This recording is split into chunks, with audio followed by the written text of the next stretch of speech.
Okay, so we have 3 people out of 4 to make the presentations. Here is Les Bartlett. He's very familiar to people on Cape Ann, and certainly the Lanesville Community Center. Fred Peterson, whose family has a quarrying background. Dick Bianchini, likewise. So we'll ask each of them to talk, and then we'll have time for a few questions, and then we'll ask the next gentleman to talk like that. And at the end, we can talk ourselves too. So take it away, gentlemen. We'll start with Les. Okay. I think today I would roll back to 2012, 2013, thinking I was ready to give the sharing that I want to give now. I'm not a Finn, as I've said. I am the son of a New England Congregationalist and a Greek immigrant from northern Greece. So I had these cultures coming in, and yet I found this great affinity in Lanesville and in this part of Cape Ann with the story of the Finns coming in. And I want to give, so I don't have personal anecdotes from the family side. But I thought about this, and I thought about, my dad built his house in Epsom, New Hampshire. He cut the wood with his father and built the house. And he dug the well, and I have still the iron hand pump that he pumped the water out with. And I thought, well, that's a great metaphor today of some of the dates and things that I just want to put around how I've become interested in the Finns, because it's also a preview of a more lengthy talk on Finns and unions and the quarries, maybe in a couple of years for a Finn meeting. I talked with Bob on this. So there are some easy dates to put out. 1886, when a big group of Finns come, because some Finns have been here and said, move to Lanesville, they need quarrying people. 1892, when there were strikes. 1899, 1904. So, and research on this has taken me through the newspapers to listening to people like Fred and Dick and other people, and going to the Harvard Baker Library, which has the greatest collection of Cape Ann history that got away from Cape Ann. And the effort of the Cape Ann Finns is enormous, because in 1953, Louis Rogers, who was the treasurer of the Granite Company, had this amount of stuff. Okay, I kid you not, this amount of stuff. And he looked at Gloucester and he said no, and he looked at Rockport and he said no, and he gave it to the Harvard Baker Library to sort it all out. 1953, David Hayes comes. 1956, writes his paper from Harvard on the Finns. Barbara Urkula spends a little bit of time, but 1960, it's still touch and go. You're going back to the Babson farm, naming family names that may be too early. And so she names events that the Finns participate in. She doesn't give names. And so I go beginning in 2014. I see these events. I see the names of Finns on the good side of the ledger and on the bad side of the ledger. And I actually remember in Facebook old pictures of Lanesville saying, what do you think? Is it okay to name names at this time? And people kind of said, sure, go ahead. And the relevance is that in 1899, which is the largest strike in the quarrying industry in Cape Ann, by 1899, the Finns who had come had learned to speak English. Because when they come in 1886, they are brought in as strike breakers and they don't speak English. They just go to work in the quarries. They're happy as pigs on a sty. Okay? 1892, more Finns come. They still don't speak English. They're still in as strike breakers. And after that, they kind of start to hear what's in the wind and they realize something's not kosher. And they sort of start to learn English. So one of the really big memories to share with is that in 1899, which was the largest strike on Cape Ann, the Finns from Lanesville, 150 Finns, marched through Railroad Street, going from, Bianchini's all the way, which was Bay Street, all the way over to Pigeon Cove, walking up Granite Street. And they do something that no quarryman could do. They walked in underneath the Keystone Bridge. Because when you worked in the quarry, you didn't go under the bridge. You checked in at the top, walked down a ladder.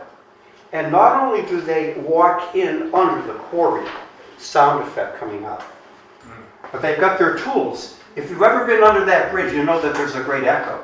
So they are rattling tools and yelling in English, saying, brothers, put down your tools and join us. So for all the workers in Flatledge, not only do for the first time are there people walking in under the bridge, quarry workers, they've got their tools and they're speaking in English. So 400 people from the Rockport quarries put down their tools and they march back through over into Lanesville and to organize here and in Babson. Now this strike leads the Finns with, and all they had walking sticks and they had hose, and they forced the granite company owners right to the edge of Granite Pier. The owners draw guns. The shots are never taken, but what is taken is the names of the Finns who were leading the organization. Okay? The strike gets, and at that time, the first thing that the granite company does is, well, they'll bring in the Italians, because the Italians and Finns don't get along. They go to Boston, and they bring out 100 Italians, and after a day, the Italians say, no, we're on the side of the Finns and the strikers here, and we're going to give all of our money to support those who are on strike. And they go back to Boston. Right? What the granite company does is they go to New York. And as soon as the word gets out that they're bringing in Italians from New York, and they see that the granite company is bringing wagons of lumber from Gloucester over to Rockport to build shanties, it gets very dicey. Okay? So the Finns, 1886, they don't speak English. 1892, they're still not speaking English. Why did they learn this by 1899? Because it's in the newspaper accounts. They say, we have learned English in order to pay our employers back in coin. They were going to court. They were bringing lawsuits against the granite company because it was a federal statute. You could not have immigrants come in to be strikebreakers. That's where it was. Okay?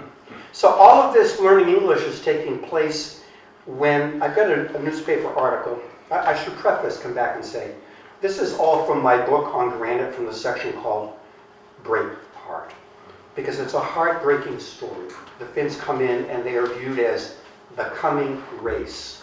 You know, the group of people that are taking good jobs away from good American boys. And they dress differently. They don't even go to the company store and buy the supplies the way people do. Their bread is not bread. They get their wages and they go into Gloucester and they carouse. In 1895, the Gloucester Fishermen's Institute, is this okay? Gloucester Fishermen's Institute opens. The building for the fishermen who've been out on the waves, and you know, they're a bit rambunctious when they come back, and so the building is a place for them to blow off steam. The minister of the Gloucester Fishermen's Institute stands up at the dedication of the building, and what does he talk about? He says, do Finns have feelings? He said, I'm tired of walking around Gloucester and hearing the only good Finn is a dead Finn. It takes, you know, it takes 6 dogs, you know, 6 dogs. A 6-legged dog is worth more than a dead Finn. And he's saying, you don't understand the culture that these people bring. So I've been interested in this mismatch of cultural identity, the culture is coming in, and yet there it is. Last story. After the 1899 strike, where the granite company has taken the names of all the leaders, all of whom were Finns. Gloucester and Rockport police come with arrest warrants and dogs into Lanesville, looking for the Finns and knocking on the doors. Okay? This was known that this was taking place, and the Finns whose names were known flee, not through their emotions, but they flee into Dogtown for at least a week, 2 weeks. And so for a certain length of time, Dogtown was a sanctuary city for the Finns. Okay? Very important. So after all of that blows by, it's 1904, I believe Waimea Hall has been built, because the Finns go to the Gloucester superintendents and they say, we want to learn English. Why did they bother? We want to learn English. And lo and behold, for all of the fights between Gloucester and Lanesville, the school superintendent says, okay. So one of the Gloucester school teachers comes and Alice Sherman from Lanesville comes. This is the mind-blowing thing. First night they had 300 Finns show up. After they were working all day in the quarries, right?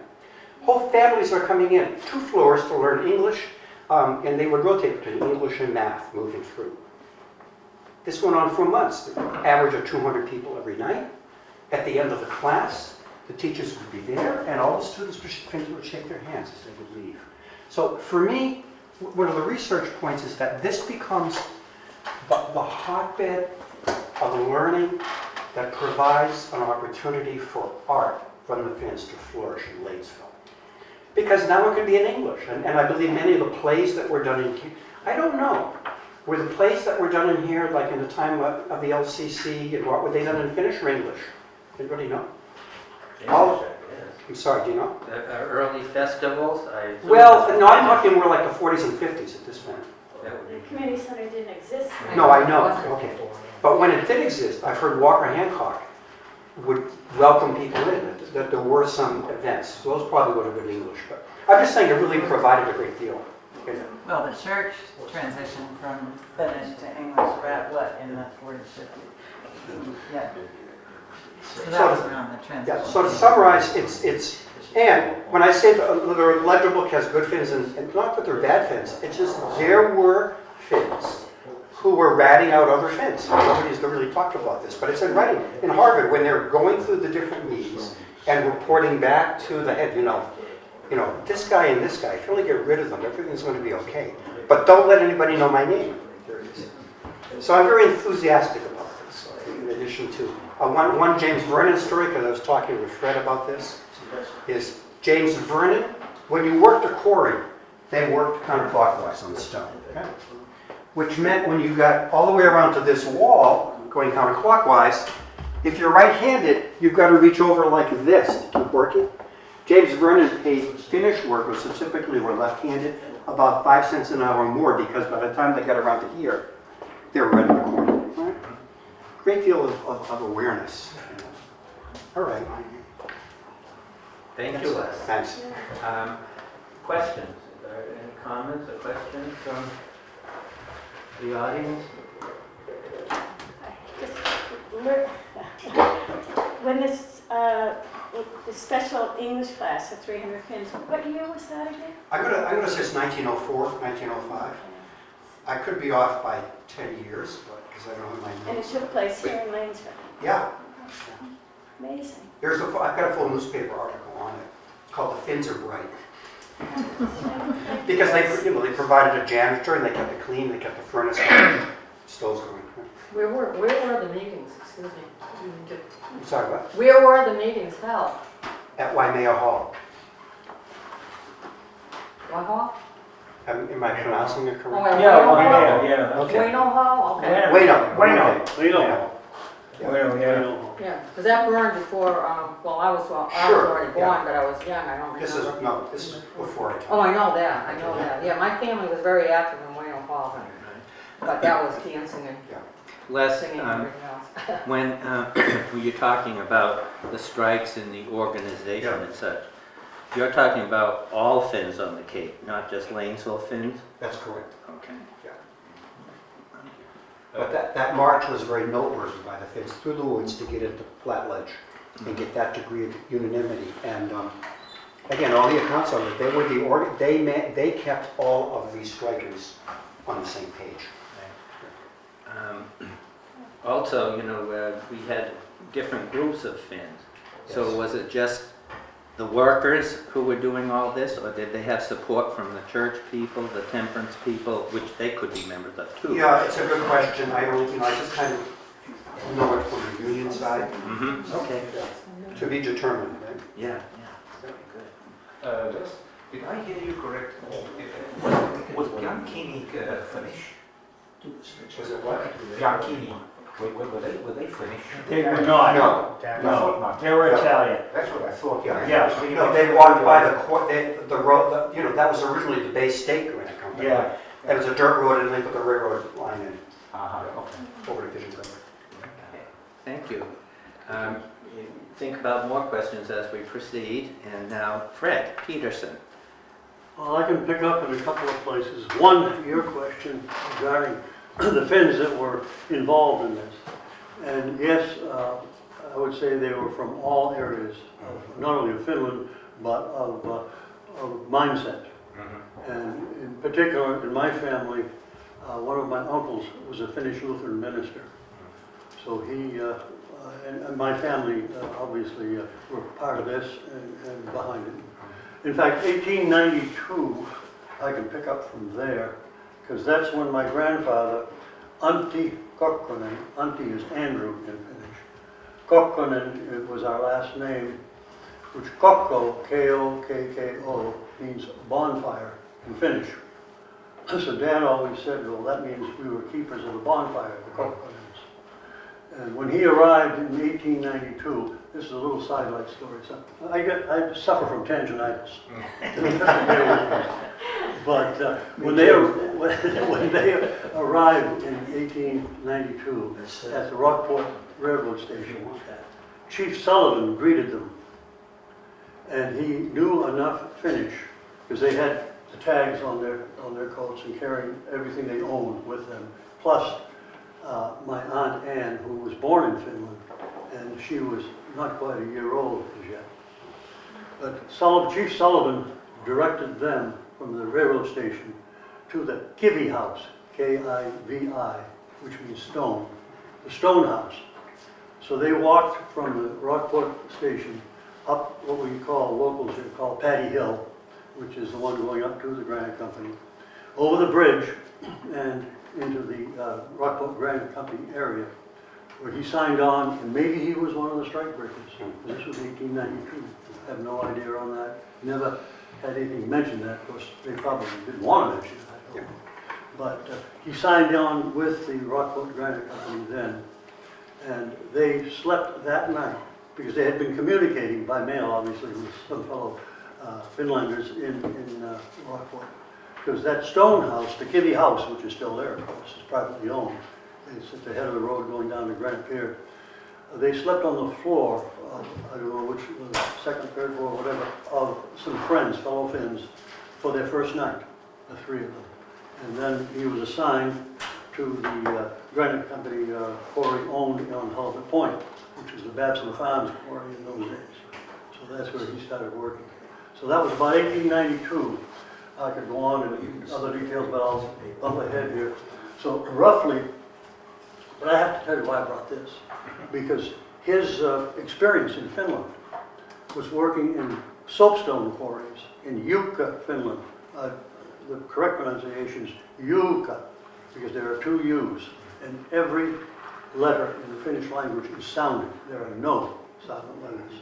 And that accent is always on the first syllable, without exception. So Jukka, Finland, which is in the eastern part of Finland, close to the Russian border, but the location of soapstone quarries, where he spent a lot of his early youth working in them. And as a result of his quarrying experience, and also, in fact, my Uncle Axel carved this out of soapstone. His initials are on the back. And being a Finnish Lutheran minister, he legally changed his name back to Kokkonen, because he didn't want to have to go what I just went through to explain why he was a Peterson. So, but he had carved this. So with his experience in those quarries, he was working at, as I say, in the Babson Farms quarry. And one of the foremen was in charge of determining which way the holes would be drilled. In other words, he's trying to find the grain to get a correct split. And every once in a while, my grandfather, not speaking English or anything, he kind of mumbled something in Finnish, shake his head a little bit. So finally, one of the foremen noticed this, because evidently, on occasion, it would fail. It wouldn't be the right way. So they asked, through an interpreter, my grandfather, to shake his head, said, no, wrong way, wrong way. So then they asked him finally, well, you tell us then. Well, as I told Les earlier, it was like feeling fine grade sandpaper here and the rough sandpaper with the granite. So if he could find the grain flow in something as smooth as this, it was very easy for him to find it in the rougher stone. So he then rose to a station as a foreman in the quarry at Babson Farms. So that's how he really got his start, was from the soapstone. But bumping up to 1899, as Les mentioned, that's about the time that my grandparents purchased land in Pigeon Cove and on Hillside Road. And he purchased a lot on the Hillside Road. In fact, the plumber, O'Malley, Tommy O'Malley, I don't know if some of you locals here in Rockport Lanesville know of it, but he's living in our old family homestead on Hillside Road. So my grandfather built a house there, a 12-room house. No, this was 15-room house, 5 on each floor, and bought 5 acres up above, and had his own emulsion quarry going there. So that he was living off his land like his family did way back in Finland. And as a result, he was selling not only his granite, but they had chickens and cows and selling milk, eggs, and things like that. So that's how they got their start in this country and in Finland. And I've often said that Lanesville and Pigeon Cove years ago should have seceded from the various towns. I still think they should secede. And start their own. And for the name of that town, simply have it the Coves. That's a good idea, Fred. Brilliant. Questions for Fred? Any thoughts? I just thought of this based on something you just said, and that was that looking into my great-grandfather's history, when he arrived, and I don't have the exact year, but apropos something you said, he was listed as not a, although he came to Gloucester and mostly lived in Gloucester, he was listed in, on the immigration papers as a resident of North Lanesville, and it was actually mentioned on the certificate that it was a separate village. So that's really interesting that you said that. Because that was a concentration of the Finnish immigration. Because the environment, which affects all of us, that's where the majority of the quarries on Cape Ann are, in Lanesville and in Pigeon Cove. That's right. Okay, Dick. I'm going to stand up if I may. Rob wanted me to come down because most of you know I live in the quarry, the Ankeny quarry, right up the street. And he wanted to know a little about my people that were in my family, because they were all quarrymen. My grandfather on the Finnish side was Oscar Consi. Now I wish I could tell you a lot about him, but he died when I was 8 years old. What I can tell you about him, though, is he was born in the Bothnia area of Finland in 1885. He came here in 1906, married my grandmother. They lived up on High Street in Lanesville for the rest of their lives. And he worked in a wide variety of quarries around this area. And I can't tell you much more about that, but he was working, I think everybody knows where the entrance to Cape Mount Ann is on 128. He was taking stone from there, and what happened was a stone fell on him. 2 weeks later, you know, he was gone. My grandfather on the Italian side was Salvatore Bianchini. Everybody called him Joe. He was a quarryman from the beginning. During Prohibition, he had another particular job. He ran all the bootlegging operations. Literally, all of them. I could spend another year or so telling you about those stories. And what he did was he enlisted a lot of the Finns and a lot of the Italians, they were all quarrymen, to help him unload the boats at Folly Point. When these boats came into Folly Point, high-speed boats, trying to elude the Coast Guard, they had these big lines of men, Finns and Italians, and they were unloading these boats, all the cases of liquor. So between his bootlegging and his quarrying, he was a busy guy. The quarry where I currently reside, during the early years, the famous locomotive Nella was stored there for a while near the boiler house.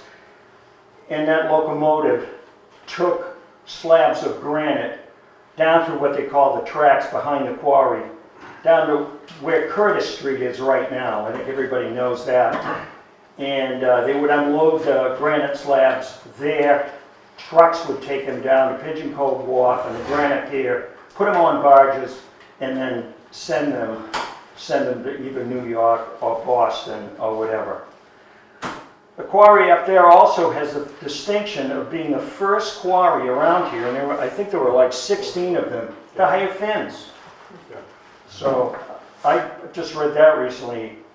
Also of note, all the stone that you see on 128, on the overpasses, on the bridges, came out of that quarry.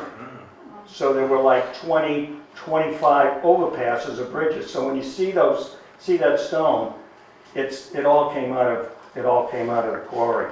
That quarry was known as the Bay State Quarry, Cape Ann Quarry, the Fitzgibbons Quarry. Let's see what else I got on these cheat sheets here.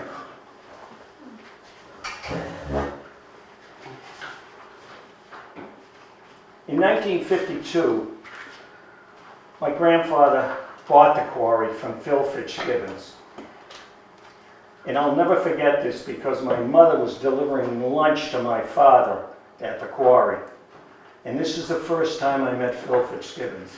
I was 5 years old, and Phil was standing there in front of a jackhammer. His face was covered with a handkerchief, just like you folks are right now. He had these big goggles on, so he wouldn't damage his eyes from all the drilling. And he was covered from head to foot in stone dust. He was totally white. And he scared the living hell out of me. And I looked at my mother and I said, I want to go home. That's a true story, really.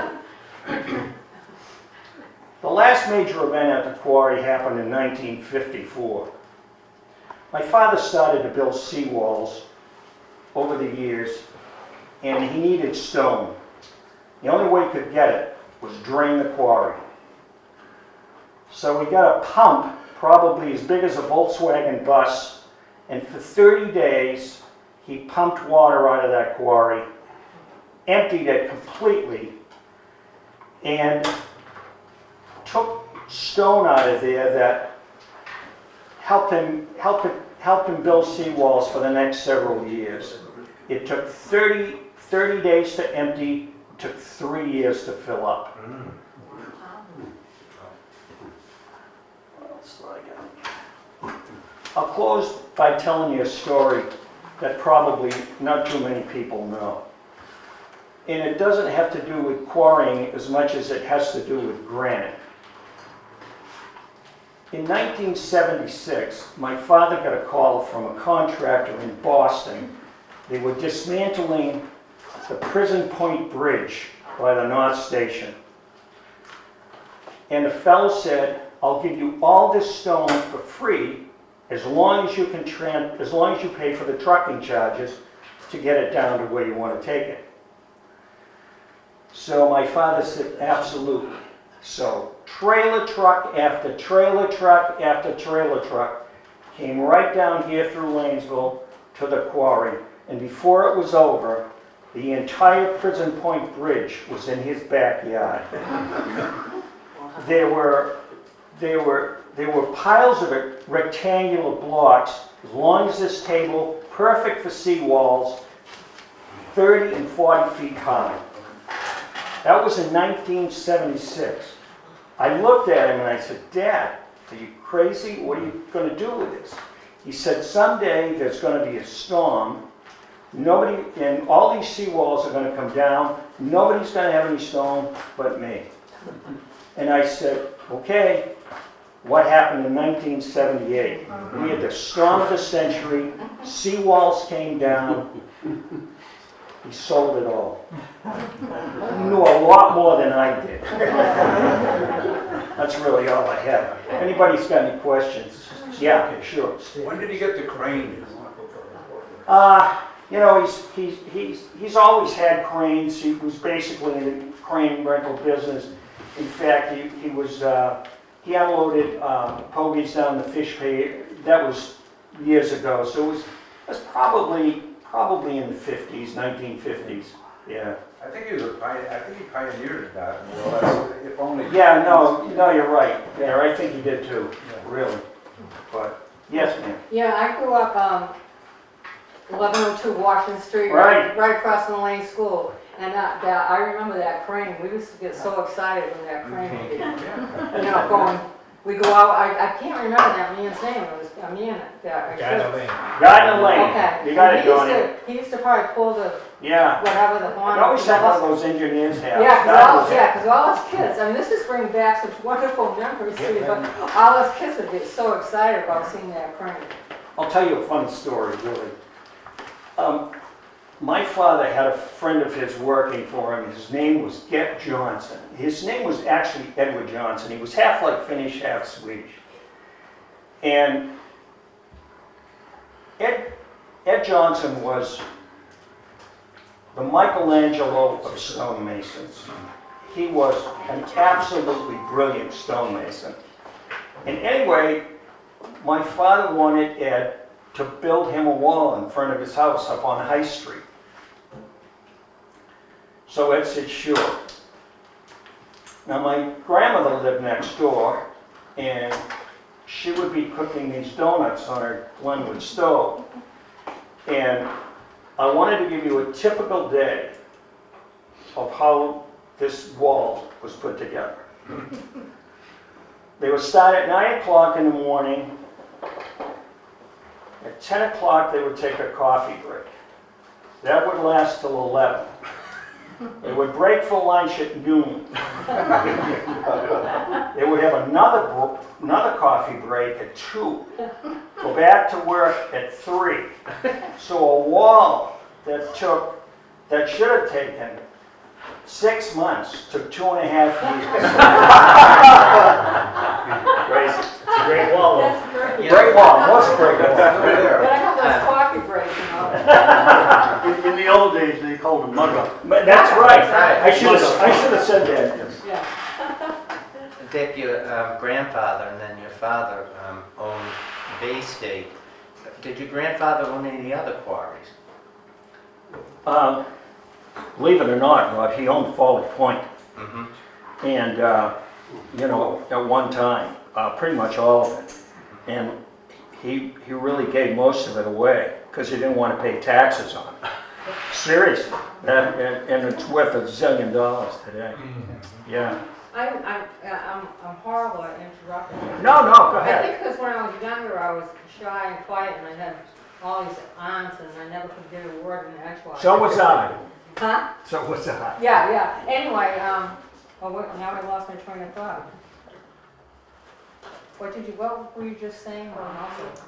Oh, yeah, I see, I remember calling that being Keeney's, because we used to go up there and sneak in and swim at some point. I mean, but I remember, so I'm so glad you said that, because I thought maybe I was losing it, because I do remember hearing that called being Keeney's Quarry. Yeah. So. Yeah, well, like, really, from what Barbara Erkla's book says, and I mean, Hammers and Stone is probably the definitive book on quarrying around here. She said there were 16 quarries in operation at that time, or you know, I mean that's just unbelievable, Right. really. Yes. So for all of you, and Fred, you had family here, but how many, if you had on a given day Finnish quarry workers, how many were here with their families versus how many were itinerant quarry workers who stayed like in the boarding houses and then went up to New Hampshire or whatever? How much of this was, because the other thing is there were other Finns that had stores or farms or, you know, Right. whatever. So was this a family thing or a single man traveling workforce? Or what was the balance? Family, do you think? I think. Mine was family as well. Yeah. So I take a different view on it. which Because is, there were boarding houses with Yeah. many. I take the view, and I asked Fred this, I said, because in going to Barry, it's more the Italians. And when Italians came, because it was bread. It's like what you do, you need, just as you need dough to make bread, they would do it with stone. And bread verified, it's the same for the Finns. I mean, they came in mass because it was something they did so easily, they didn't have to think about it. They didn't have to look at it. They just knew it in their muscles. So, but that led to a very large, for me, the culture of Cape Ann. Granted, all of you have got individual memories that place you with a family, with a grandfather or a great-grandfather who worked in a quarry in some way. And there's a numerical number of that. But I would say 60 to 70% of all of the quarry workers on Cape Ann were itinerant. They would go anywhere in New England where they could make a penny more because there were no contracts. It was all piecework. So if you knew in Barry you could make 2 more cents an hour turning off an alarm, you would walk to Barry and then come back after that. I heard stories that, the quarry workers would leave from Rockport and Lanesville, walk 200 miles to Barry. And when they were done, walk back. And because they couldn't afford to put soles in their shoes, they would put newspapers to come back. It was just back and forth. Those are pressures that we don't know. So I don't know. And you mentioned, workers who maybe also had farms.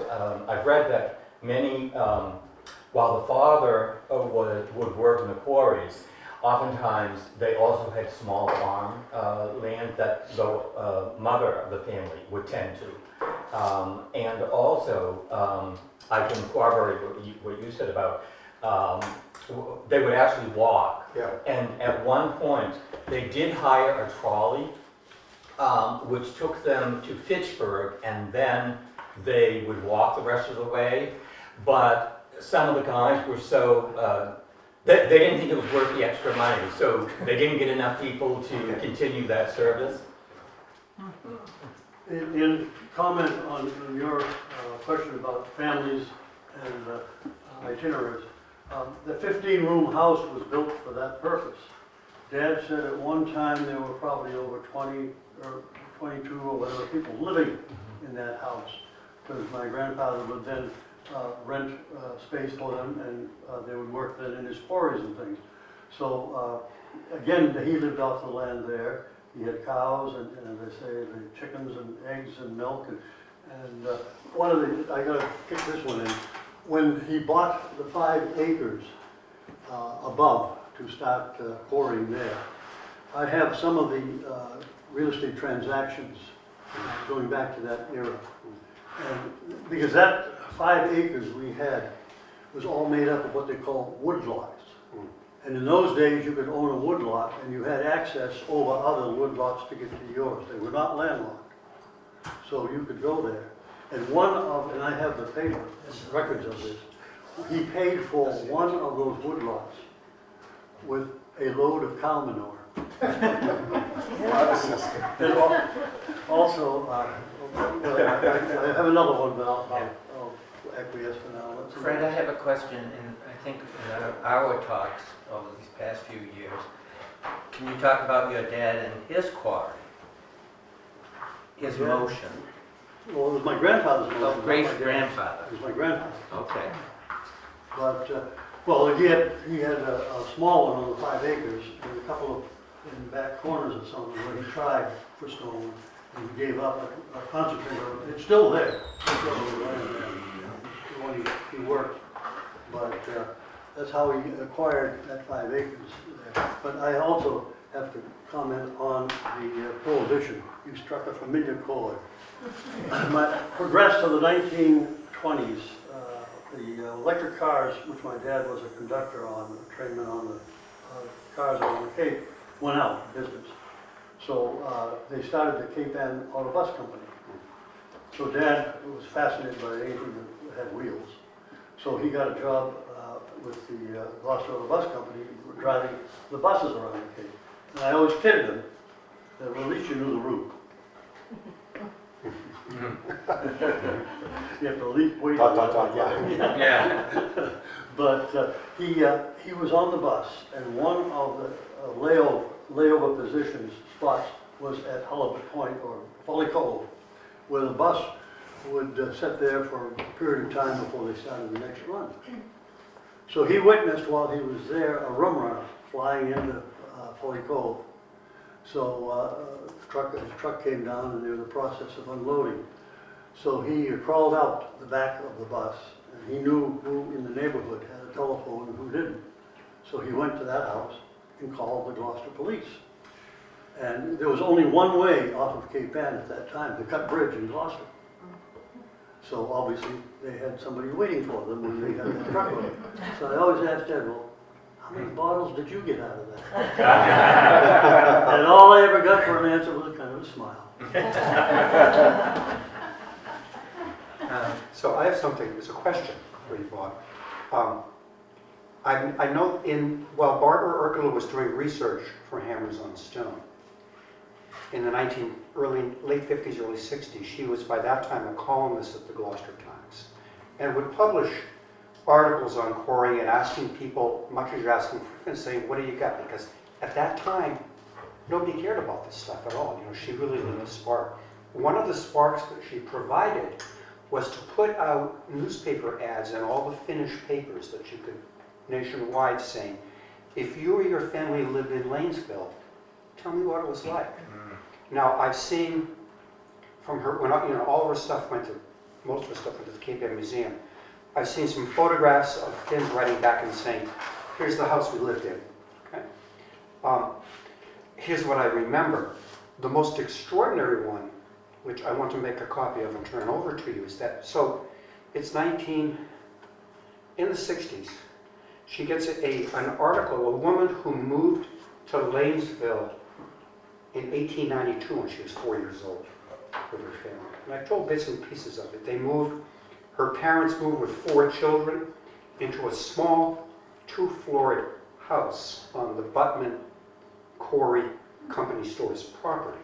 So it's just as the Finns who come to Rockport, they all kind of fit into the stone house, almost sleeping one on top of one another, okay?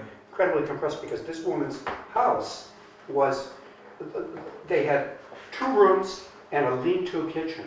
And the house was so small they couldn't put a staircase into the 2nd floor, so they had a ladder. Parents slept upstairs. The 4 children slept on bedding or on the edges, during the day. They had 1 table and benches, and everything went upstairs during the day. The father worked for the quarries, and this was during the Depression. And she said that was a rare event, that our father had a job in it. Other details that she goes on, but the distinction between the Finnish culture, she said, all of a sudden there's this one day and we're outside and all these Americans are throwing money in the air. We couldn't figure out what they're doing. Well, these were Americans who had invested in Confederate bonds and they weren't even worth wallpaper. Right? So I would be interested to know what other responses there were that Barbara might have gathered, or what records there might be from that time from other parts of Finnish culture, that really bring this great support and interest back into play. It's almost like feeling like there's a tube of toothpaste and there's more to be squeezed out of it. The pressures from a union side, so you come in, John Sullivan says that's where you go to the Stonehouse. Once the unions are developed, my understanding is, so you're sleeping in the Stonehouse, you go to the quarry. The first day they say, show us your union card. If you don't have it, they say, we'll give you today, get a union card by tomorrow. And if they didn't have it, they were booted out. They had to go somewhere else. And that's what's elusive, because we're here in this room together. I've seen the paving stone union paper that came out on a monthly basis in the 1900s. And they would have a list of all of the union workers who had showed up with an approved card, who were temporary, who were discredited, who were booted out the moment that they came. I mean, it was a very regular meter to the life. And I think that's the beauty of what you're providing, is, well, what that regular cadence is. It's like the question of, well, how much different store, what was the total dailiness like? Which is why you need to live to be When you dot, talk, dot, dot. when you talk about cadence, Yeah. you're talking about the Finnish language. Because in pronunciation, the accent is on the first syllable. regardless of the length of the word, without exception. So this produces a built-in meter. Now, if I were to say to you, how is it going? I would say, Quakers Amendment. Now, the usual response to how's it going is, it comes and it goes, it comes and it comes. In Finnish, it's kaikki mennä mettä tulla. There's your rhythm, there's your beat. Yeah. Kaikki mennä mettä tulla. And those two rules of pronunciation, like Finns, are without exception. I kind of like to use this one. We are kind of conscious of something's either black or it's white. I mean, it's not an exaggeration, or it's not whatever. It's either true or it's false. A black or white situation. We leave this gray area in the middle for lawyers and politicians. We had broached on the topic of, You may cut that out. the Finnish quarry workers who oftentimes came ahead of a family if they had one and children, and also maybe they were bachelors too. So they had to provide housing, and you touched on that, like your house, 15-room house. But I know that Wally can add something to that. I can, because I owned houses on Forest Street for 62 years, which all the quarry workers stayed in there there. I even go back, which I gave to my daughter, one share of stock, which was this fellow by the name of Hulso, that he had it, now it's free. But I don't know if you want me to give you a little brief, a lot shorter than this book, a little rundown of how the Finns, a little bit more of the Finns coming here and getting under the quarries. So if you'd like me to do that, I can come up and do that. Sure. Should I do it? Of course. Now keep in mind that the doctor slapped my mother when I was born. Keep that in mind. I put the tabs in here so it's going to be short. It'll be short, but it's going to tie into the quarries. I had a chance when I was up the back, as you were talking, she was making some prints, and I was arranging this because I had no intention of doing this, but now I heard what's going on, I will do it. The first thing I have is my grandfather's birth certificate from Finland, and she has taken a copy of that particular, it's 1873. And I know Rob can pronounce these words, Alandella, it's one of these Finnish words. That was the town. And the picture of the grandfather was here.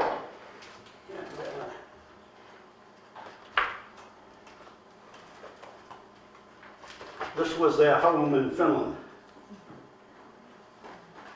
Let me see it. Yeah. Yeah, I can see it. Okay. Very similar. Yeah, that was their home in Finland. Same style.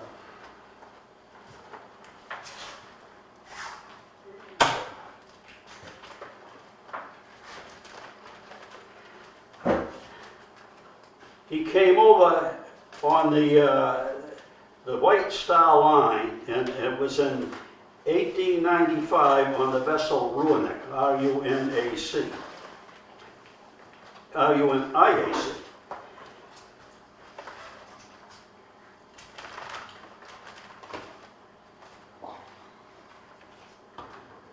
This is a picture here because he's going to work for his citizenship in the country. That's the Lane School, what it used to look like. Let me see. Oh, that's just what we're talking about. She has a picture of all of these things. She did it.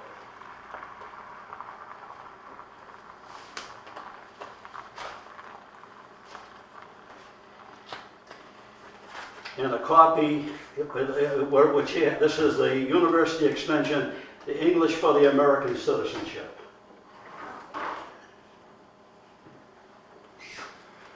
And then the official document as well, which they, after he completes his course, probably in broken English. I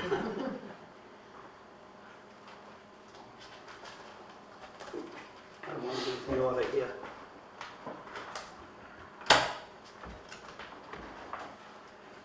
Now this here, we're getting in a little bit more of the quarry workers. Now he was Well, he came over and he was a laborer and he fought it at 8 Smith Street Court. That's right down around the Legion Bandstand in that area. Apparently they would go there.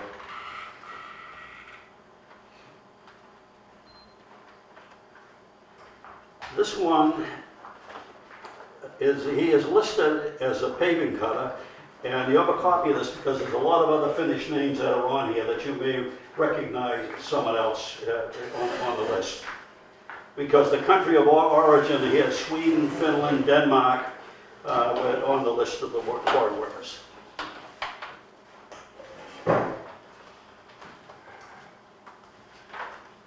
Oops, now this one is a little bit interesting. This was in 1920, and it's a wage agreement of 80 cents per hour. It was understood by the parties to the Montpelier Agreement, amended May 12, 1920, that if the granite cutter's wages were advanced to a date earlier than September 1st, 1920, that the quarry wages would be advanced to the same date. In accordance, therefore, your wages from June 14, 1920 will be at the rate of 80 cents an hour. What year was that? This here was 1920. 1920.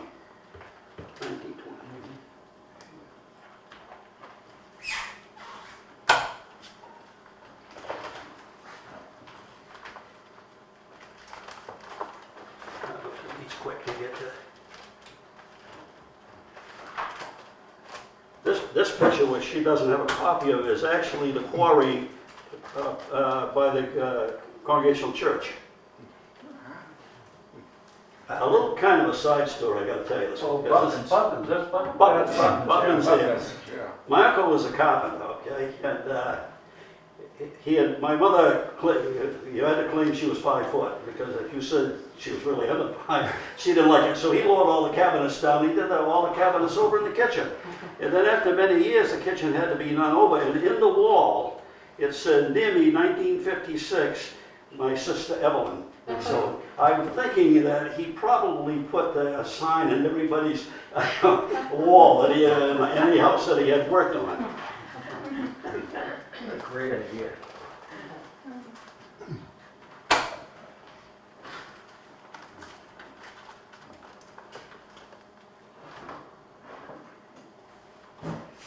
This is only, which I won't read, it's a death certificate, because I kind of advanced to get through all this life. But there are other things here that tie to the quarry workers that I have.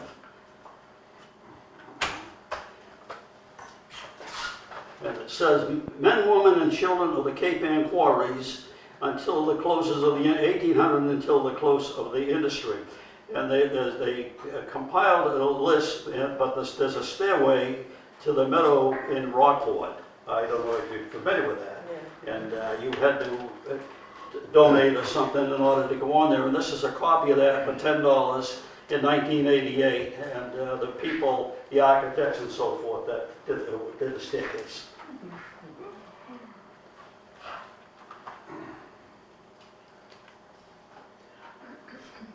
I'll let that one go behind.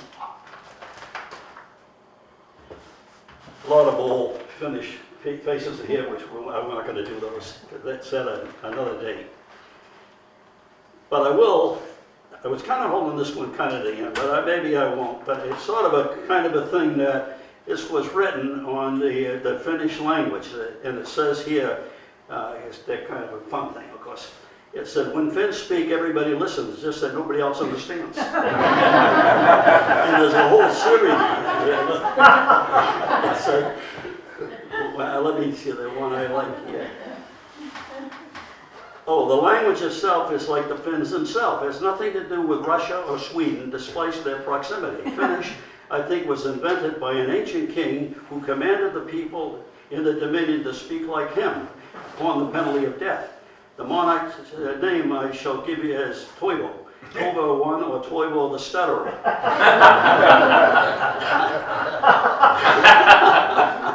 Anyhow, that's sort of, there's a few more. That's why they can't do crossword puzzles. The words are too long. There is a problem. This one here, just one area that I was kind of glancing at. This was a whole thing why I left the land of my birth, which was Finland.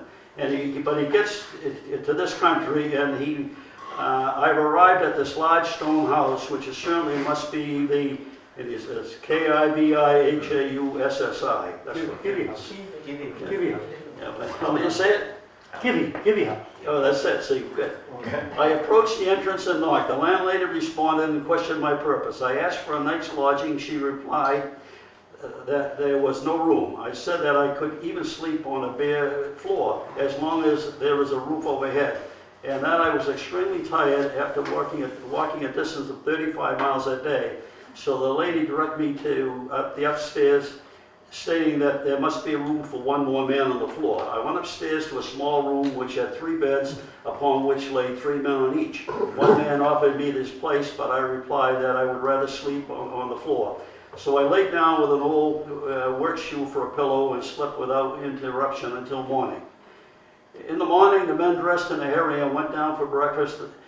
The room became silent as a tomb. The window of the room faced the Atlantic Ocean. I gazed upon the calm sea. My thoughts reached far beyond the expanse of the water to the land of my birth. Tears rolled down my cheek. The friendly landlady came and asked if the guests would like to have breakfast. This to me was the sweetest honey. It sure was a festive breakfast table. I ate a large serving of porridge, 3 fried eggs, and many pieces of toasted bread. I got a job at the quarry, and then I joined the VALONLEIMU. Looking at you, Temperance Society. I just thought I'd say those words. I didn't know. But the name of the society, Bursts of Light, a new and better light began. And anyhow, there's more to this whole story, but I focused on the quarry part that's in there. Let me sit here.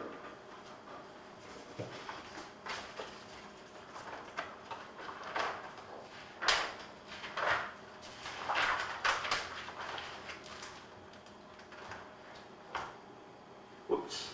Well, we'll put that back in there so they don't get lost.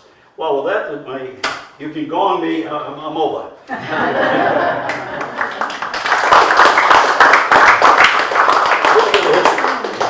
We had talked a bit about boarding houses. Do people know where others were in Rockport and Lanesville? We're bachelor Finns. Yeah.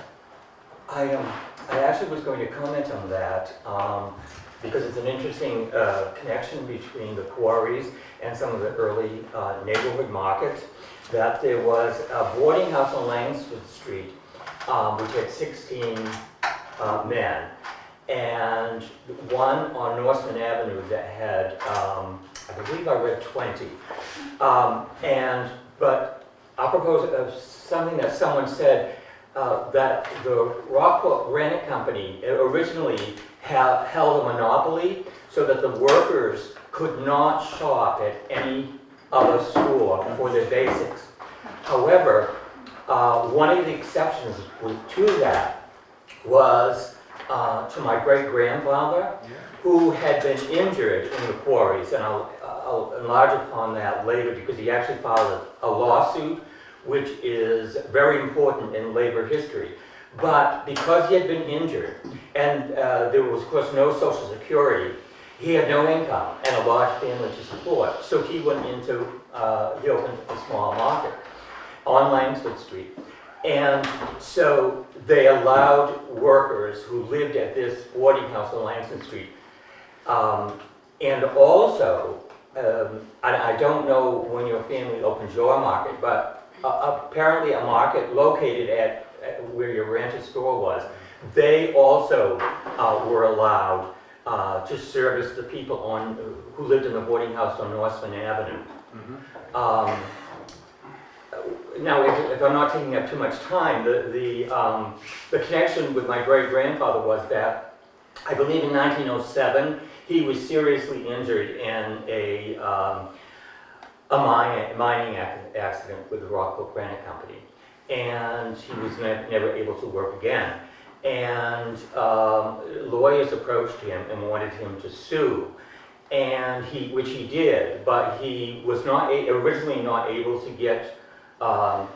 It was not allowed that you could not sue a company at that time for injuries that took place at work, unless you really had to prove negligence. And they had a system in the quarries of 3 signals if there was danger. One was step 1, which was just more or less an alert. Stage 2 was if you were in the lower part of the quarries, you had to evacuate. Stage 3 was that you had to evacuate the entire quarry. And they only gave a stage 2 alert, and so my grandfather did not leave the quarry, but he was injured as a result of a blast that went out of control. In 1913, he was finally given the opportunity. The state Supreme Court ruled that he could sue, but not with a jury trial, and the judge ruled against him.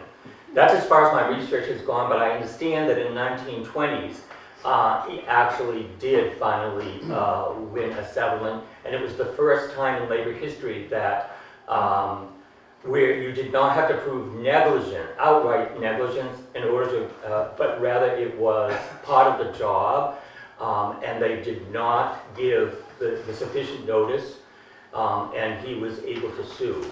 But I have not yet found the results of that. Your grandfather's name, great-grandfather's name. Matty Hilden. Say that. Matty Hilden, which was spelled with a T, I believe, then H-I-L-T, and now it's H-I-L-D. Right. Raymond, what quarry was that? That, I do have it, but it was in Rockport. That's all I know. And, one other thing, my Finnish is terrible, but there actually was a footpath from Lanesville Street where they would walk to the quarry. There were many such trails, but halfway through they would meet up with a group from Bayview. And the name of this path in Finland was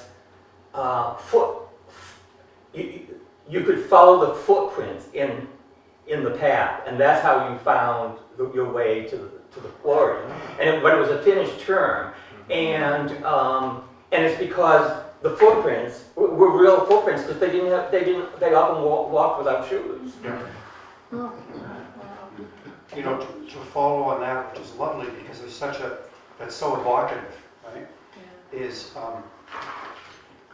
one of the things that Barbara Urkel collected, which now is lost, is that different cultures, the way that a Finn held a hammer and used it, wore down on the handle in a different way than a Swede or an Italian held a hammer. And in 2013, when the Cape Ann Museum was redoing so they could take a picture like Fresno exit, I had an amazing opportunity. I went in, because when Barbara Urkel gave the tools, it's like they took a few of them and put them on display. 2013, I got a grant to go in and photograph every single tool that Barbara Urkel had collected and given to the Cape Ann Museum, which at that time was in the basement, in the safe, in the vault, up in the attic, all over the place. And there actually is, I have 2 boxes of handles, one of which shows hammer handles that have different wears on them. And then Hickory Street here in Lanesville was where, and I believe it was a group of Finns who made the handles for the tools. And you see these handles that are just pristine. You know, so it's all of these, that's a very evocative with the steps, because it had that kind of, you know, Fred talked about the touch on the stone. That's what's so elusive, is to get back to what the touch was, which can be very helpful. Does anyone else have accident stories, quarry accident stories? I have one. Peter. My favorite is a guy who was apparently not tamping the gunpowder, the black powder, into the drill hole the way it's appropriately. He was using something metal, and it sparked and blew the black powder, and the tamper out of the hole and impaled him. And he was able to live in a wagon ride, riding a horse and wagon to wherever he got medical treatment. Maybe the hospital was around at that time, but he actually survived that impalement, and everybody knew about that. And it was, I'm sure, a lesson to people who ever used a tamper in black powder again. I have one on accidents. His name was Ericsson in Pigeon Cove, Swedish fellow, and he was blinded in an explosion accident. So the Rockwood Granite Company funded him, or made it possible for him to buy a building in Pigeon Cove. It's right at the corner of Pigeon Hill Street, where it takes a sharp right and goes up to the paper house in that area. And of course, Pigeon Hill Court is straight ahead. Well, on that corner, the building is still there. Now, at one time, at the time of the accident, it was built closer to the house. So they ran a mom and pop variety store in that corner. And he was in charge of his store. But when it came to folding money, his wife had to come out to make the change and so on. But it was Ericsson's store and home as well. But I have to get back to the Hillside Road family house for this Lanesville and Rockport. They have a path through the woods, and on Forest Street was St. Paul's, apostrophe S, Lutheran Church, founded in 1893. And of course here in Lanesville was St. Paul Lutheran Church, founded the same year. So when there were functions in Lanesville at that church or on Forest Street, they were, I think they may have had shoes on by then or whatever, Sunday best, because after they'd attend whatever was going on at that particular church. Well, Hillside Road happens to be just about in the middle. So it literally, and of course it has a different meaning today, but it was called the halfway house. And people would stop on their return at the old Coquitlam homestead, depending on where the function was. But it was the halfway house, literally. Mary, I know, I was just going to ask, when did the quarrying start? Like, because my grandfather was a quarryman in Rockport. They actually had lived on Finn Alley, Forest Street, then moved up to the row house and had cows in that stone barn. And I actually have them here.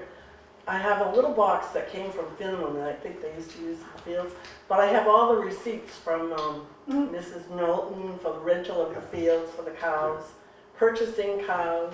So nobody can say that my family owes anybody. But it's funny because the name was Perkio, P-E-R-K-I-O. But in Finnish, the P sounds like a B. So some of those receipts are Berkio, Porkala, just all over to the American ears. So it's kind of funny. But I just wondered, when did that stop? Because so that's part of the Holy Grail, because Barbara Urkela's book, which is the only book to date until I live long enough to write a successor to it. Like, why did the quarries end? And give me the name of who it was, right? cement. So, what? Wasn't it from cement? No, so cement, because cement was coming in. Was it the Depression? What was it? So the legacy of what's at Harvard and spending 6 years and going through all the things. It was in the last 2 or 3 visits that I looked at 3 significant books. One was, which relates so much of this, were the accountant's book from 1925 of everything that the Rockport Granite Company owned. And let's be clear, we're talking about various quarries. By 1914, the Rockport Granite Company was the story of granite on Cape Ann, hands down.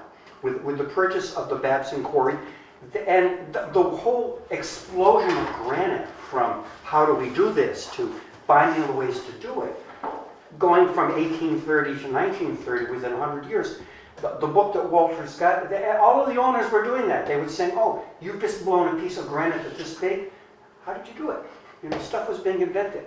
Swindles were taking place. Blood Ledge Quarry was a swindle. When Joseph Blood dies, General Butler says to Colonel French, go up, put your arm around Elizabeth Blood and say, I'll take that marsh off your for $2,500, she sells blood ledge cores for the Cape Granite. So, first of all, it's all the Rockport Granite Company. They own it all, they're driving it all. The second book I look at are the shares exchanged in 1925, 1926, 1927. Because as with any business, they have a shareholders meeting where the shareholders get together and vote. And in 1927, they get to the annual shareholders meeting, and there's a slick lawyer from New York that says, by the way, I represent an unknown party who has bought 70% of the stock, and I'm telling you to shut the quarry down today.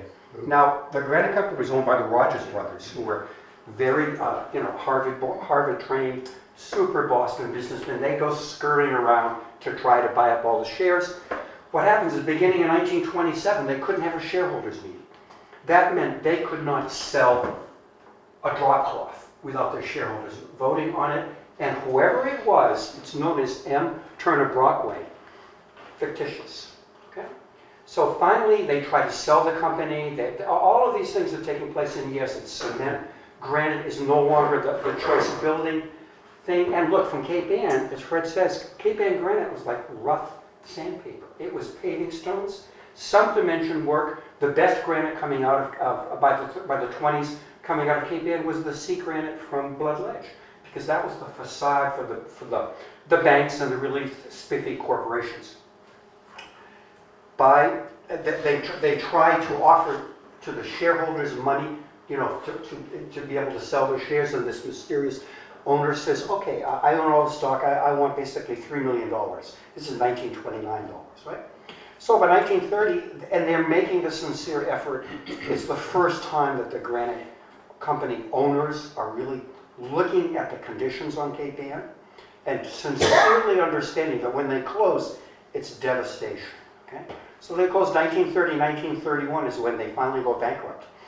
And at that point, the land that's remaining goes under receivership to the First National Bank of Boston, which then sets up everything taking place at Halibut Point.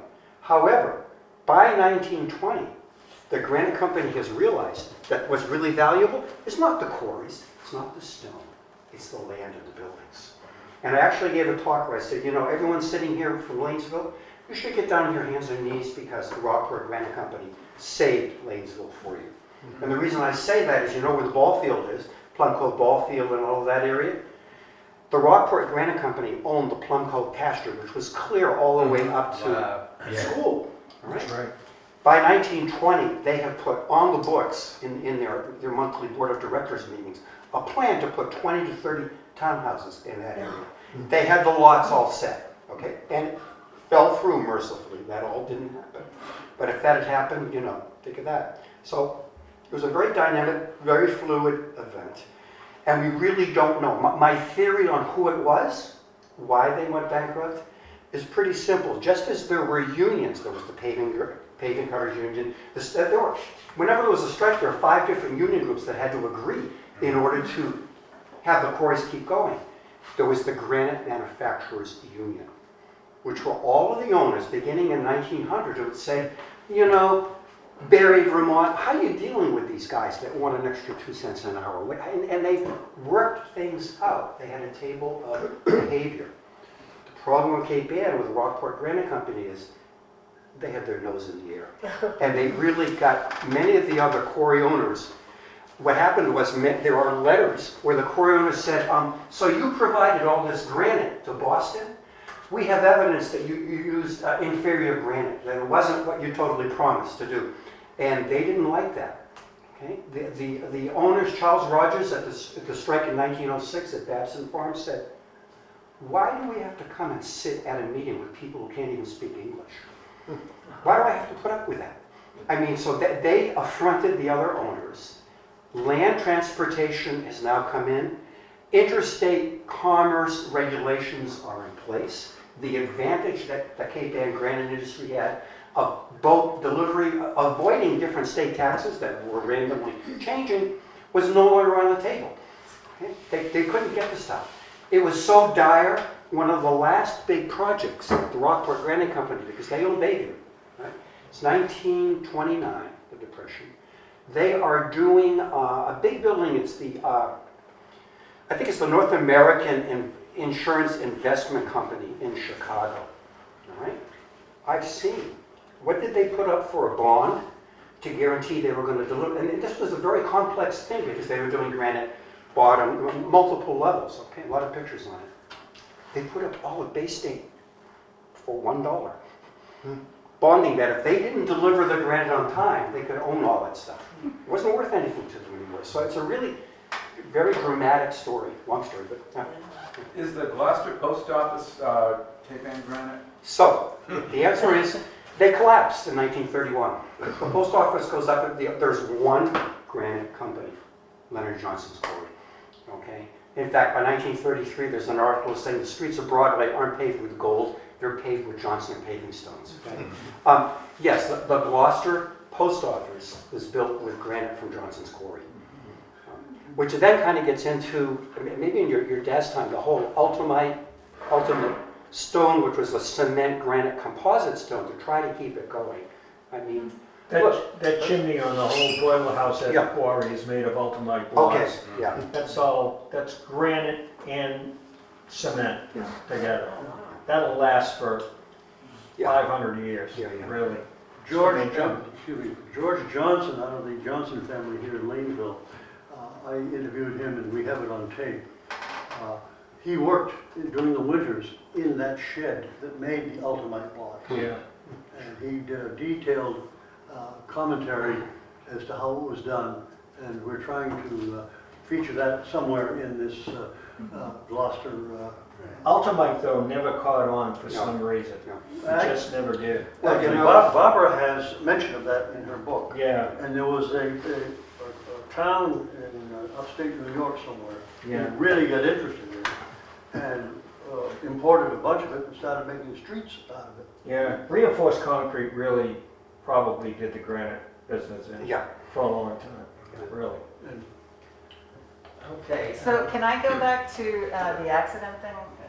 Follow up then, but I don't know if Peter, I've heard it from you, but I understand there was a lot of lung disease that over a period working in the quarry. Absolutely. So could you talk about that a little?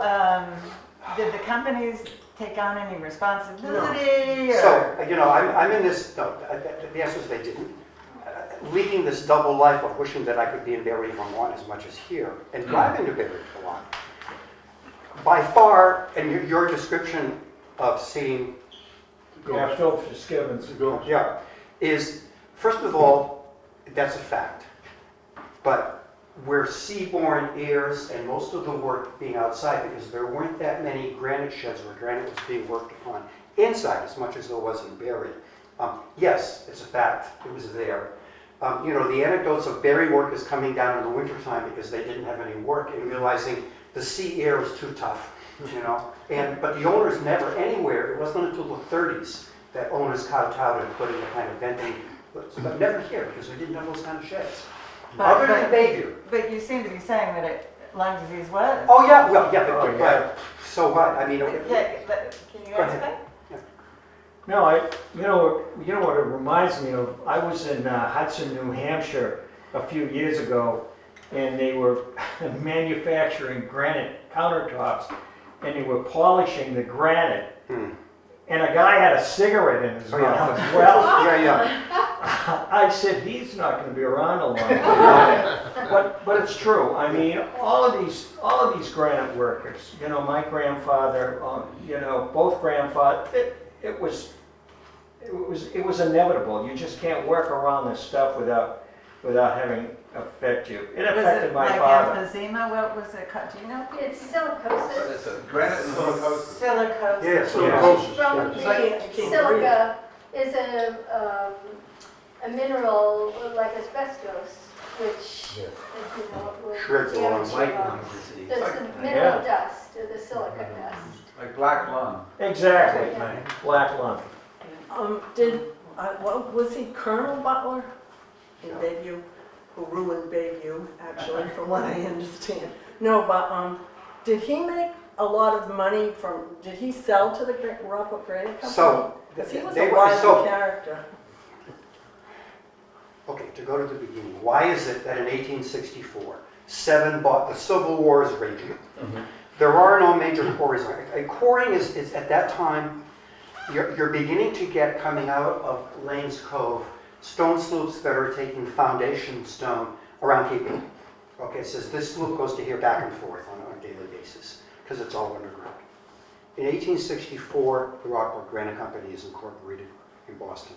7 businessmen invest $200,000 cash. Okay? Civil War was raging. What did they see?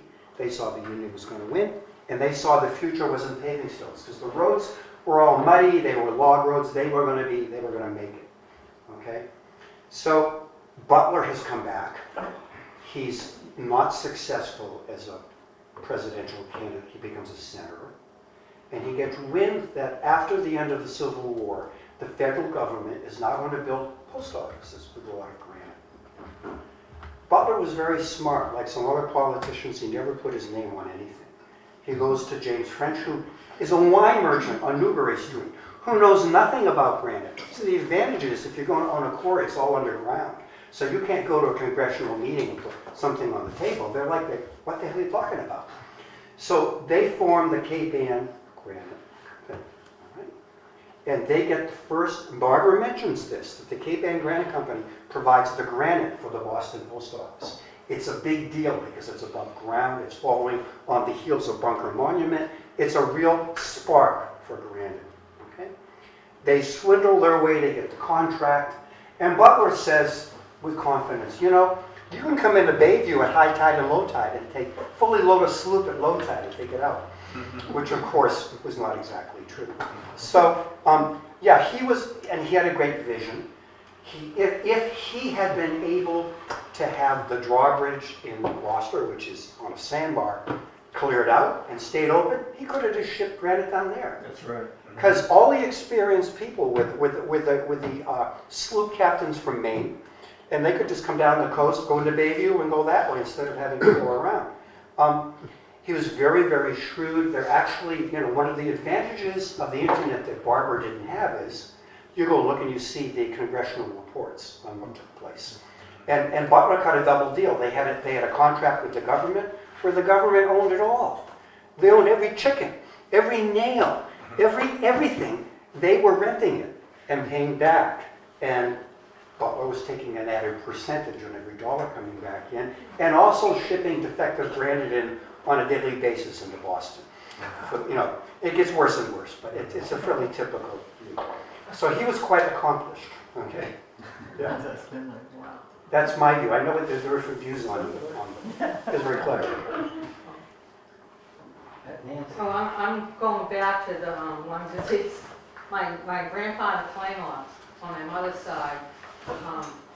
My mother was 10 years old because he had worked in the quarries, and I don't know how many years. If I look back at records, and I gotta find out. But anyway, he worked in the quarries, and he ended up, you know, contracting the lung disease or whatever.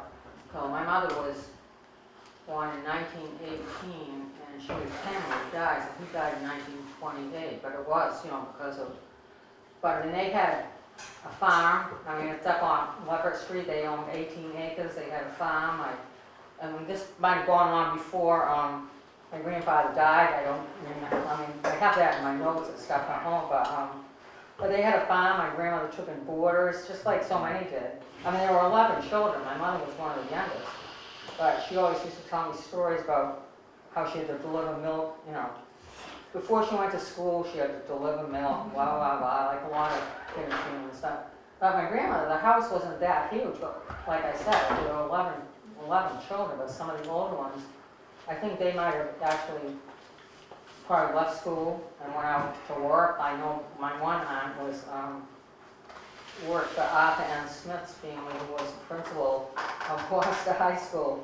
You know, this is just downtown Gloucester. She had like one day off a week, would come home to Lanesville, but she was helping to support the family and stuff. So anyway, I'm going on and on. I'm sorry. No, but I think what's remarkably come up is in the cadence of daily life. Les had a table here at the Ice Cream Social to start looking at dairy farms. And what I'm hearing now is, like, what were the women doing? It's they had businesses apparently and were feeding local food systems.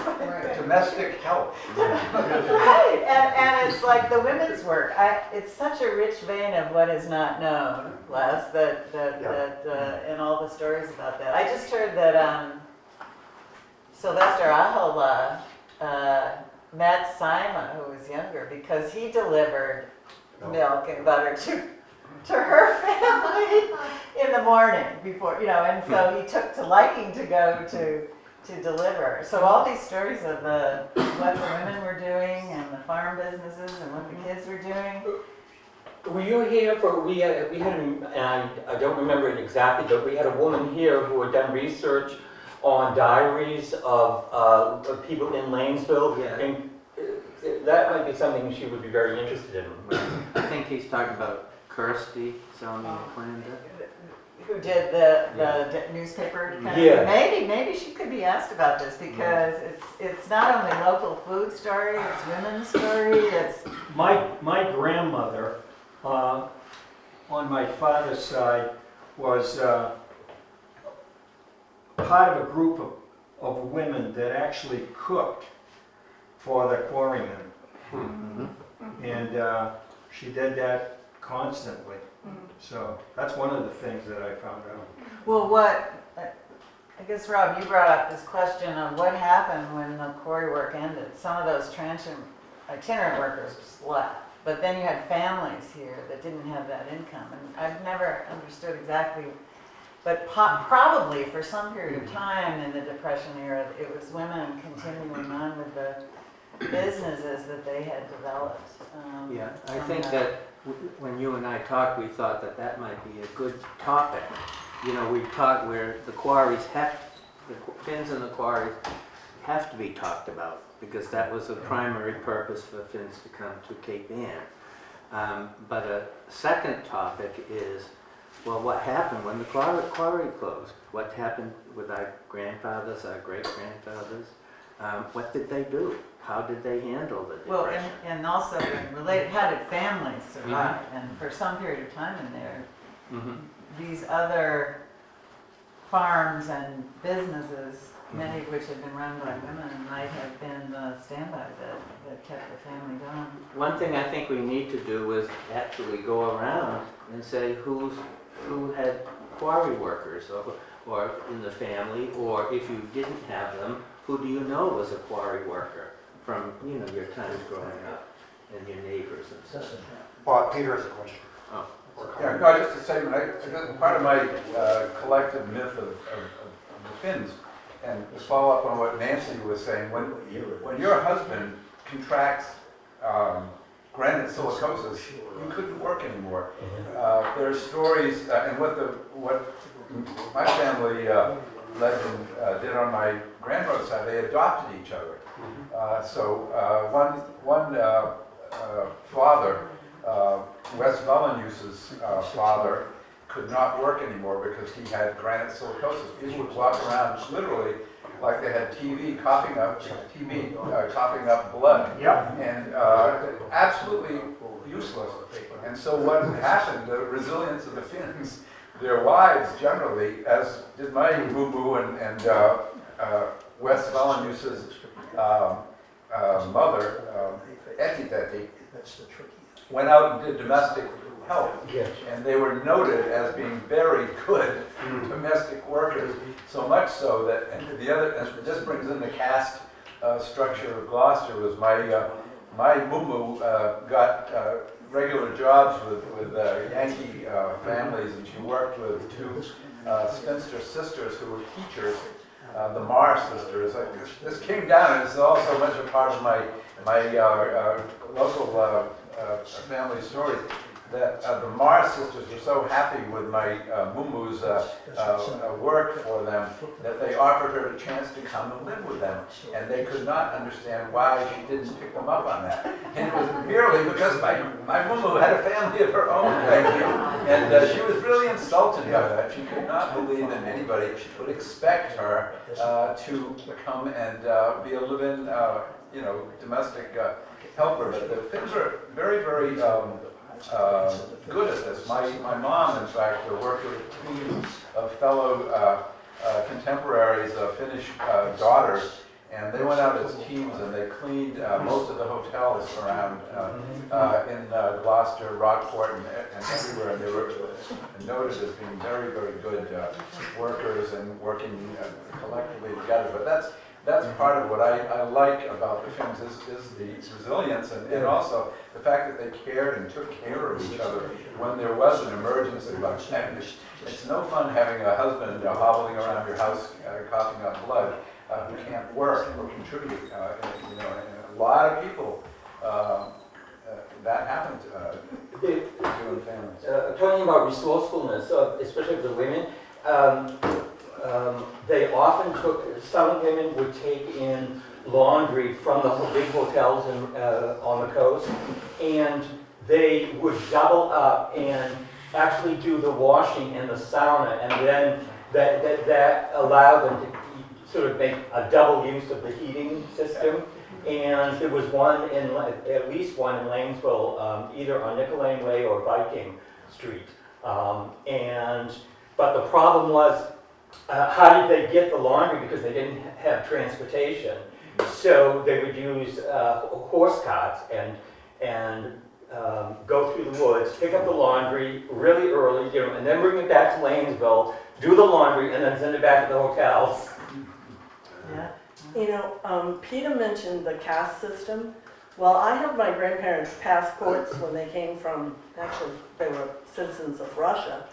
But they wouldn't have married in Finland because my grandmother came from a farm. She was a farmer's daughter, a farmer who owned his own property, and my grandfather was I don't know what they call him, peasant farmer or, you know, sharecropper or whatever. And in Finland, they never would have married, she said. But over here, I guess it was a different story. And the other thing was, on the other side of my family, my father's side, they're English, and they go way back in Gloucester history.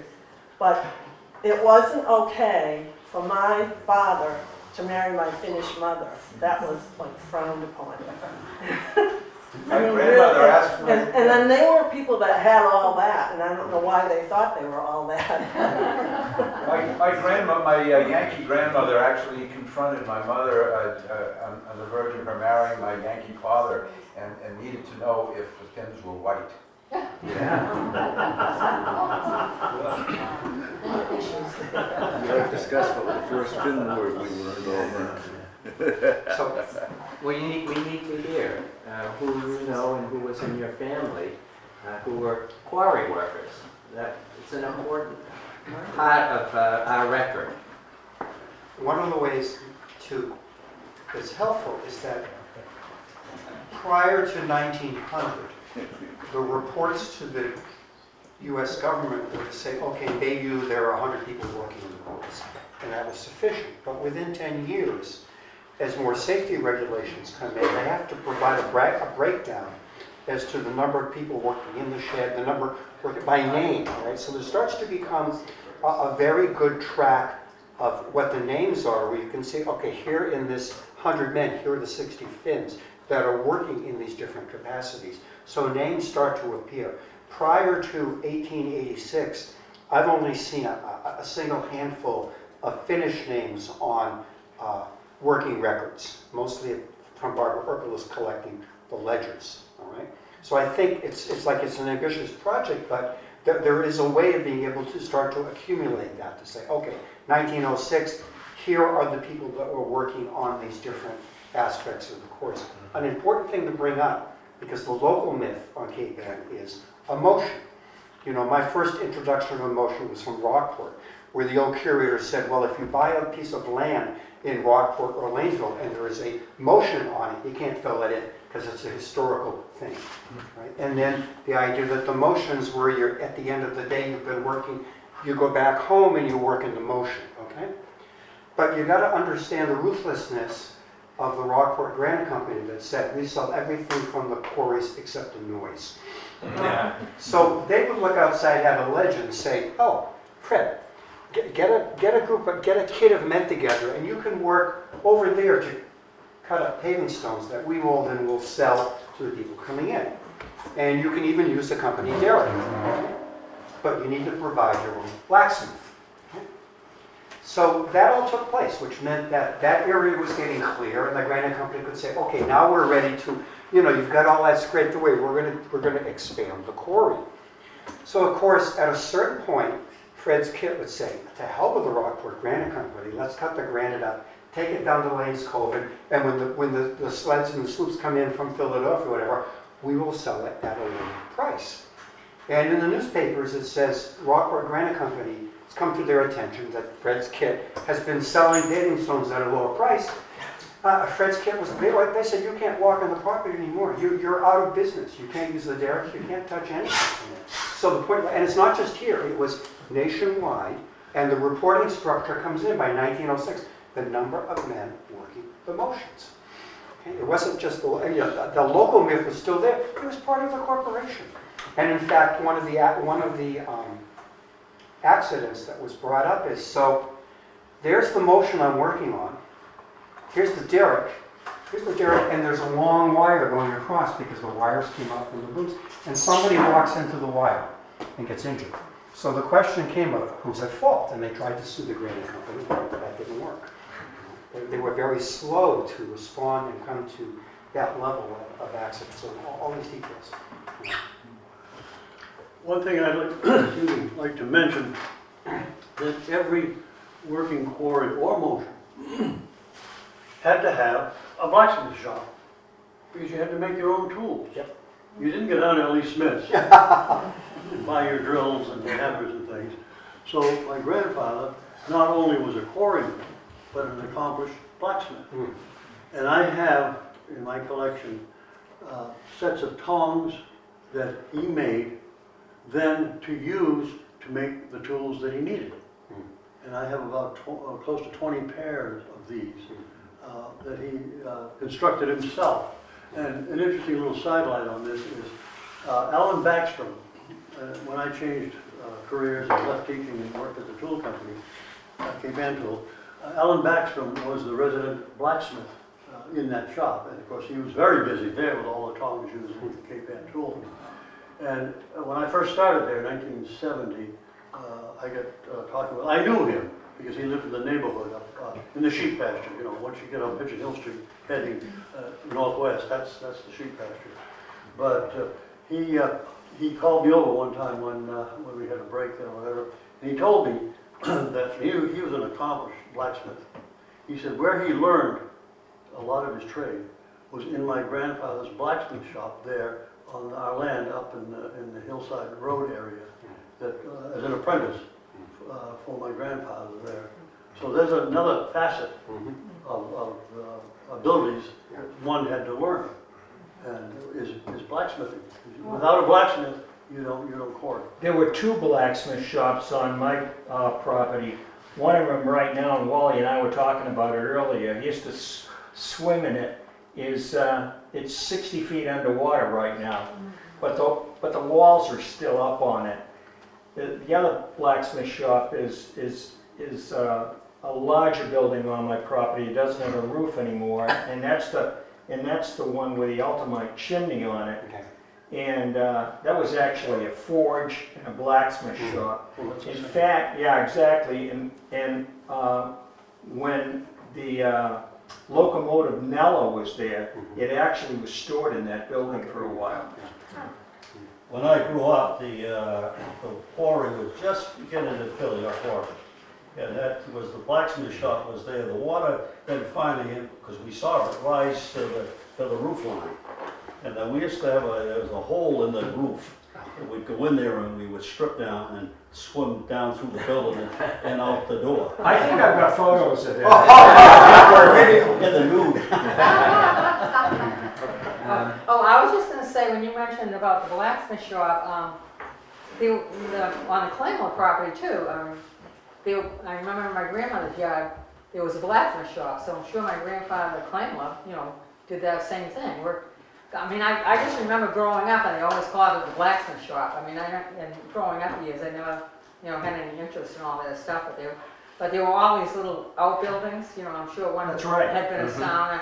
One, I know one was the blacksmith shop, because it always amazed me why they called it a blacksmith shop, but I never probably asked the question. It was. And of course, then there was the outhouse with the two-holer that I can remember we used to go, they weren't using it anymore then, but we used to love to go in there and play around in the old outhouse. So you said your grandfather was working in the He quarry? did work in the quarry, yeah, Gabriel Flamela.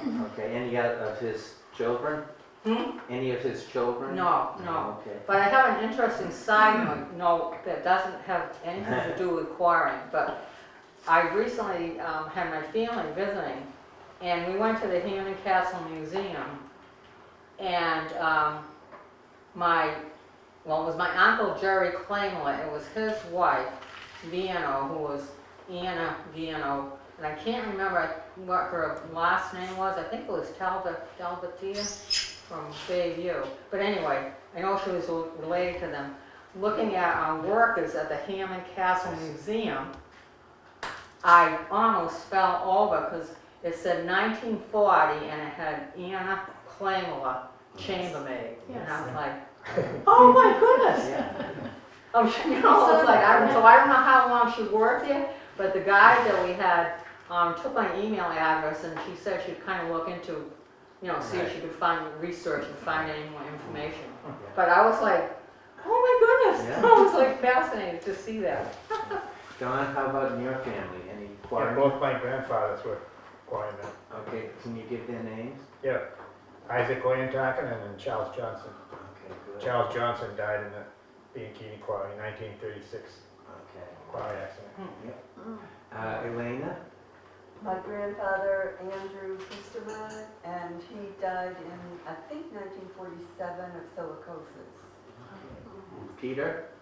I'm not sure, but my uncle ended up owning Pomeroy's construction company, and I think his father, my grandfather, probably worked in the quarries, but mostly they had sense enough not to. My great-grandfather dory fished out of Len's Cove. What was the great-grandfather's name? Or grandfather? Oh, Jacob Yaska Gronblatt. I wanted to pick up on Nancy told me one time, I think. Didn't you say your grandfather described himself as being a virtual slave in Finland?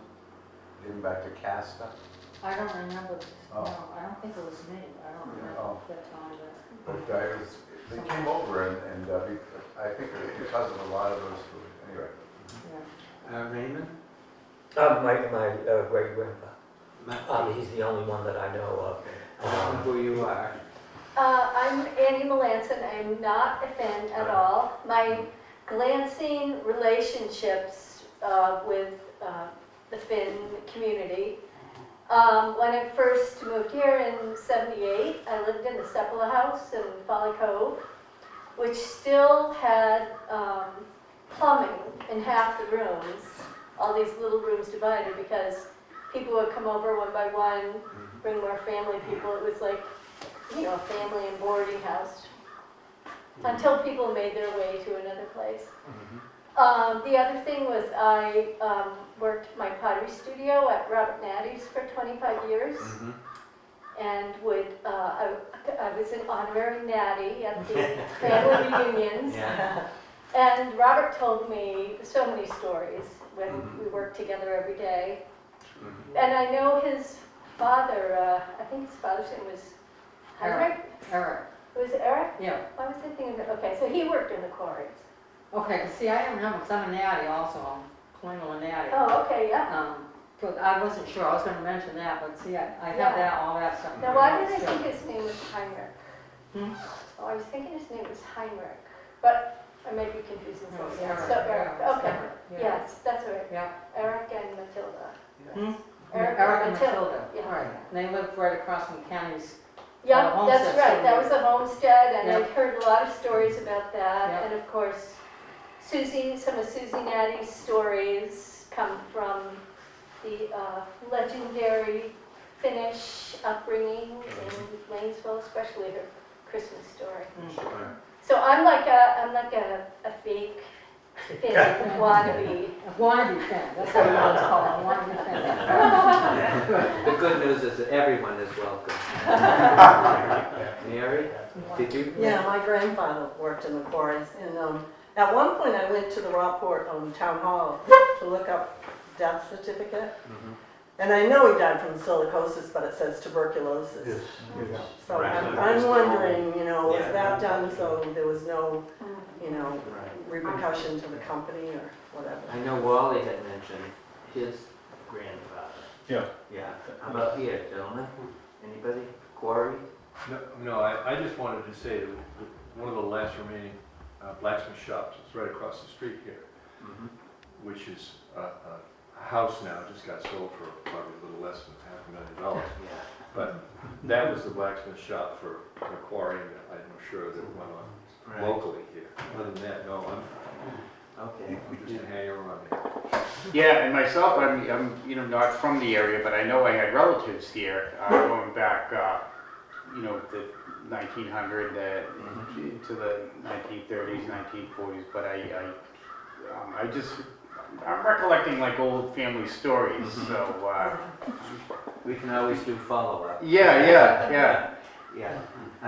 My brother Steve and I, our great-grandparents, two of them, and our grandfathers, our great-grandfathers and our grandfathers all worked in the quarry. They called him Valentine Ranta, but it was really Wallington, you know, the Finn Ranta. And he was the great-grandfather, and he rose to be a foreman.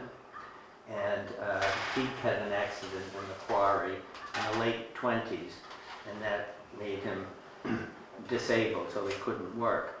And I think it was maybe 2 or 3 years later that he died of cancer.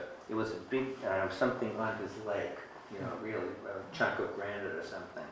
But I looked at when I look at the death certificate, it said cancer and it connected to the leg injury. And then the question was it connected to work? And the answer is yes.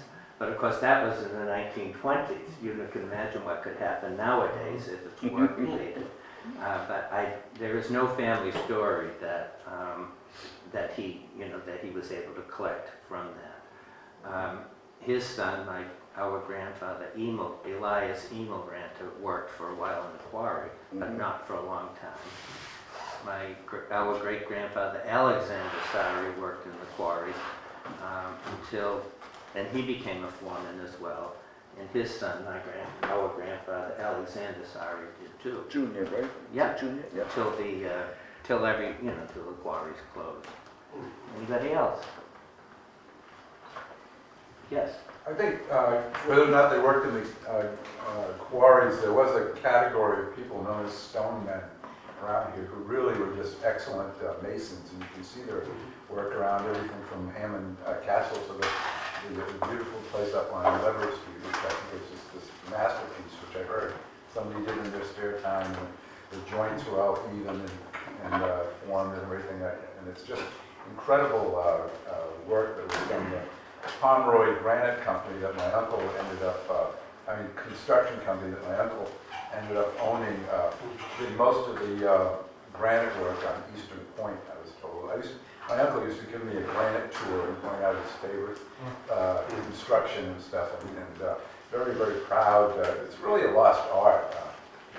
Beautiful, beautiful stuff. So there are a couple of qualifications to saying, remember the names of the people who worked in the quarries.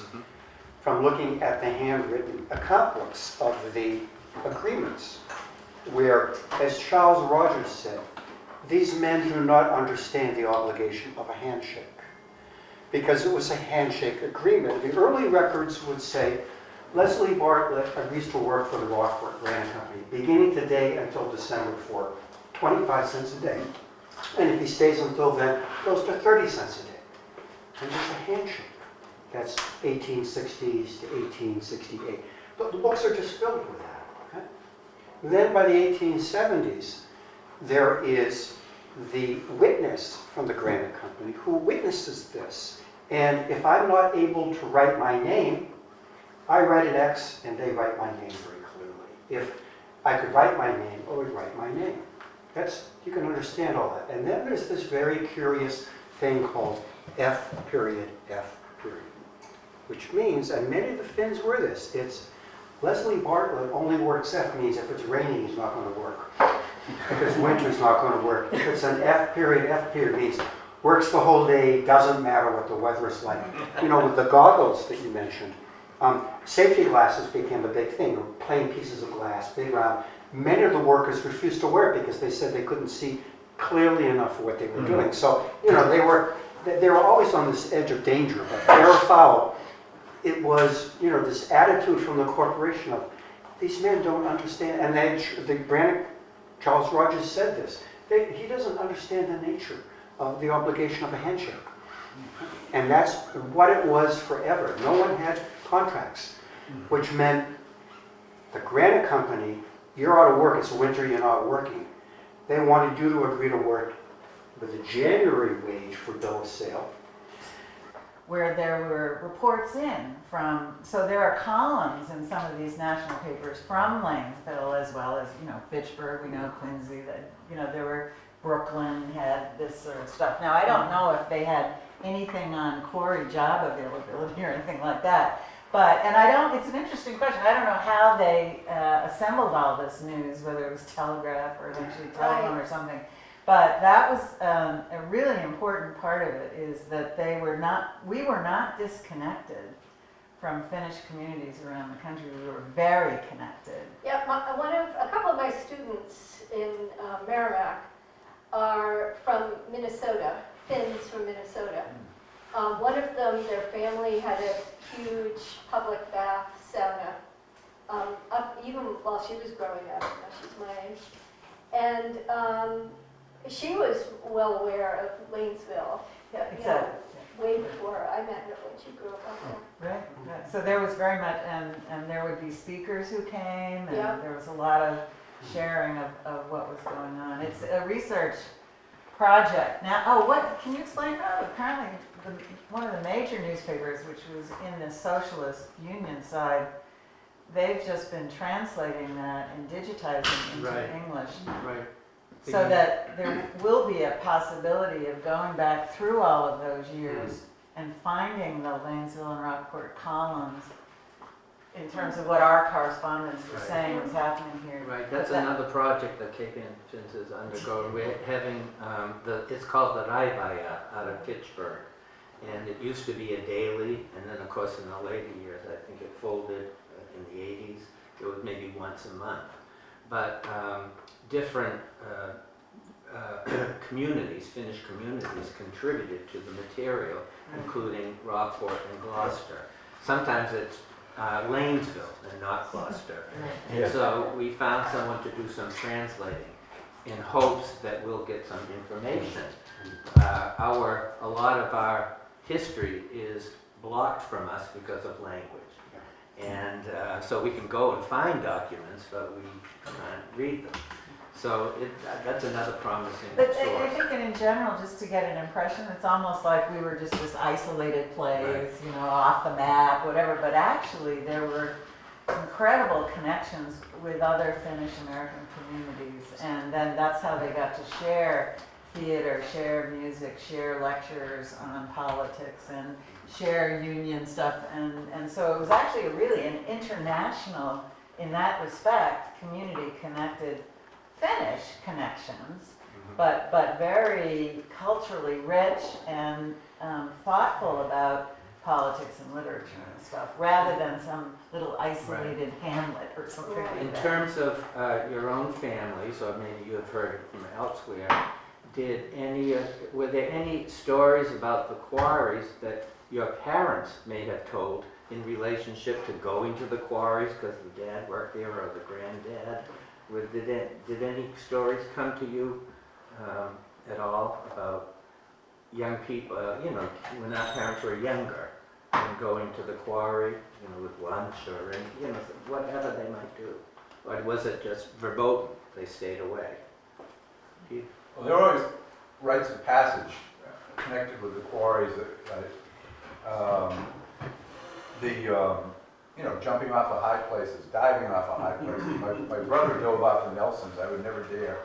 But that was set up as a NASA site as well to test the space capsule, the height in that. But the one that my parents always described was, I think Robert Natty was one of the people that started this. Was there was a place, I think it's the Rockport Reservoir, that Blondins were these. They were called Blondins, and you know why? Yes.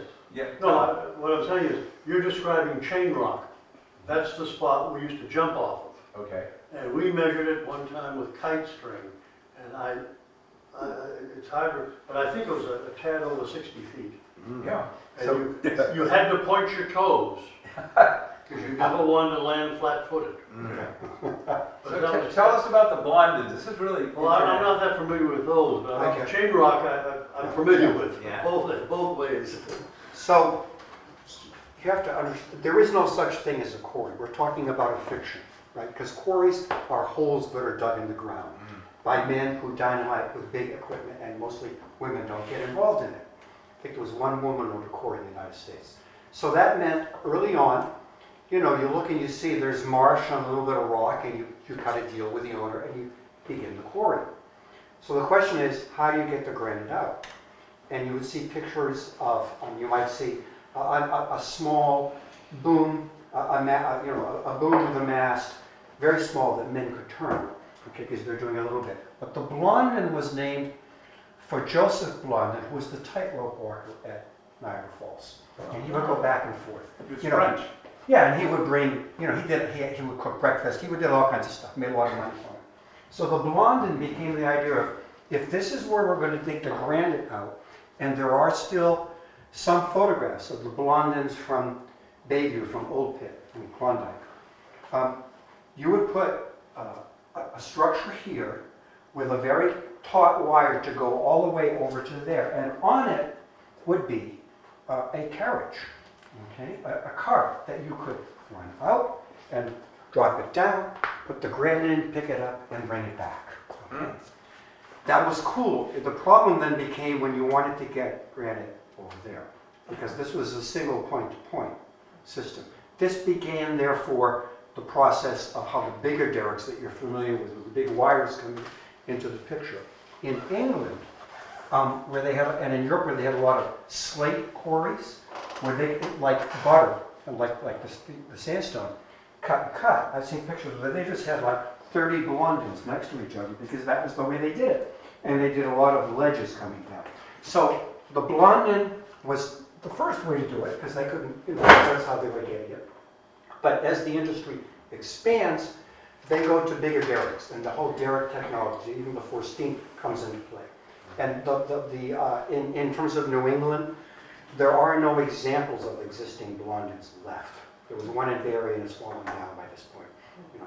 And that gave us an excuse not to have to do this anymore, because our parents, Robert Natty was one I remember, probably his brothers. What you did with the Blondins is they were still there and rusted, and what you did was hand over hand. You'd walk out and put leather gloves on. Okay. You'd walk out on the Blondins hand over hand until you reached a certain point that you could safely drop off into the quarry. I thought it was Rockport Reservoir, but yeah, could have been Flatledge. Yeah, either way. But that was one of the rites of passage that the kids turned. One of the first stories I got from Barbara Erkler that she shared as a kid, the rite of passage was to climb the Blondin, the actual, because it's a physical structure. Yeah. Okay. Climb up and carve her initials. She said, I climbed up at the age of 8 or 9, and I came down crying to my grandfather. And he said, why are you crying? She said, I didn't have a knife to carve my initials. And I gave her a knife, and she went up and carved her initials. And it was like, that was her right, that rite of passage was there. We had one at the Babson Farm, at Halibut Point. If you go, when you're there, behind where the building is, and you're standing roughly in that area, look to your left. You'll see what we used to call slanting bluff. And one of the rites of passage was to get a running start and jump off slanting bluff to make sure you cleared the ledge below. And, that was one we had. It's a wonder you all live to tell the tale. Yeah. One of the worst ones, though, was the Bankini's Quarry, where they had to finally take it down. The crane, what do they call it? But they had these hooks like this, that you hook and one eye. And you've got to do this first because one may come out and you had no support. And they have a picture which I tried to get, Louise Peterson. She's standing on the top of it. And they say that moved back and forth, plus or minus 2 feet. Up there, and they could go hand over hand up to the thing. And I went up probably about 25 feet, no way. Speaking of derricks, The derrick, that was- I know of the only. They finally had to take it down because they couldn't keep the kids off of it. That's right. Is on Johnson's Quarry. We go back to 1945, maybe 46, living on Oakland Avenue. Of course, next door was Jackie Claymore, about my age. And John Smith was Jackie Claymore's grandfather. John and I forget the wife's name. But old John was a quarry worker, New Hampshire most of the time, but he was back living across the street. In fact, that house has another reputation that goes back to history, we won't even get into that. But, because that's involved in the double murder on Cape Ann. But one day, John Smith, Jackie and I were playing baseball or catch or whatever on the other street, Oakland Avenue. He said, "Come on, boys, come on." So we went up Pigeon Hill Street to the quarry. And there was a head of steam up, and the derrick was actually running. And let's see, who was it? Johnson's Quarry, but it wasn't run by him. Providence? No, it was before Providence. Okay. Yes. Carl Pearson. Carl Pearson. He married Johnson's daughter. That's how he was controlling the quarry now. But I had a chance, Jackie and I had a chance to sit in the chair, pull the lever and move that derrick and see the ball going up and down the hook and all that stuff. That was quite a treat for, I think we were 9 years old, 10 years old or something like that. But I'm sure I'm the only man alive that can say that. Leonard Johnson's Quarry closed and they left the dynamite shed open. And we got in there for the dynamite cats. Many as you could carry in shoeboxes. And then we could put them in it, a group of about 50 of them together, and you lower them down in the quarry, and the fish come around, and the fish come to the top.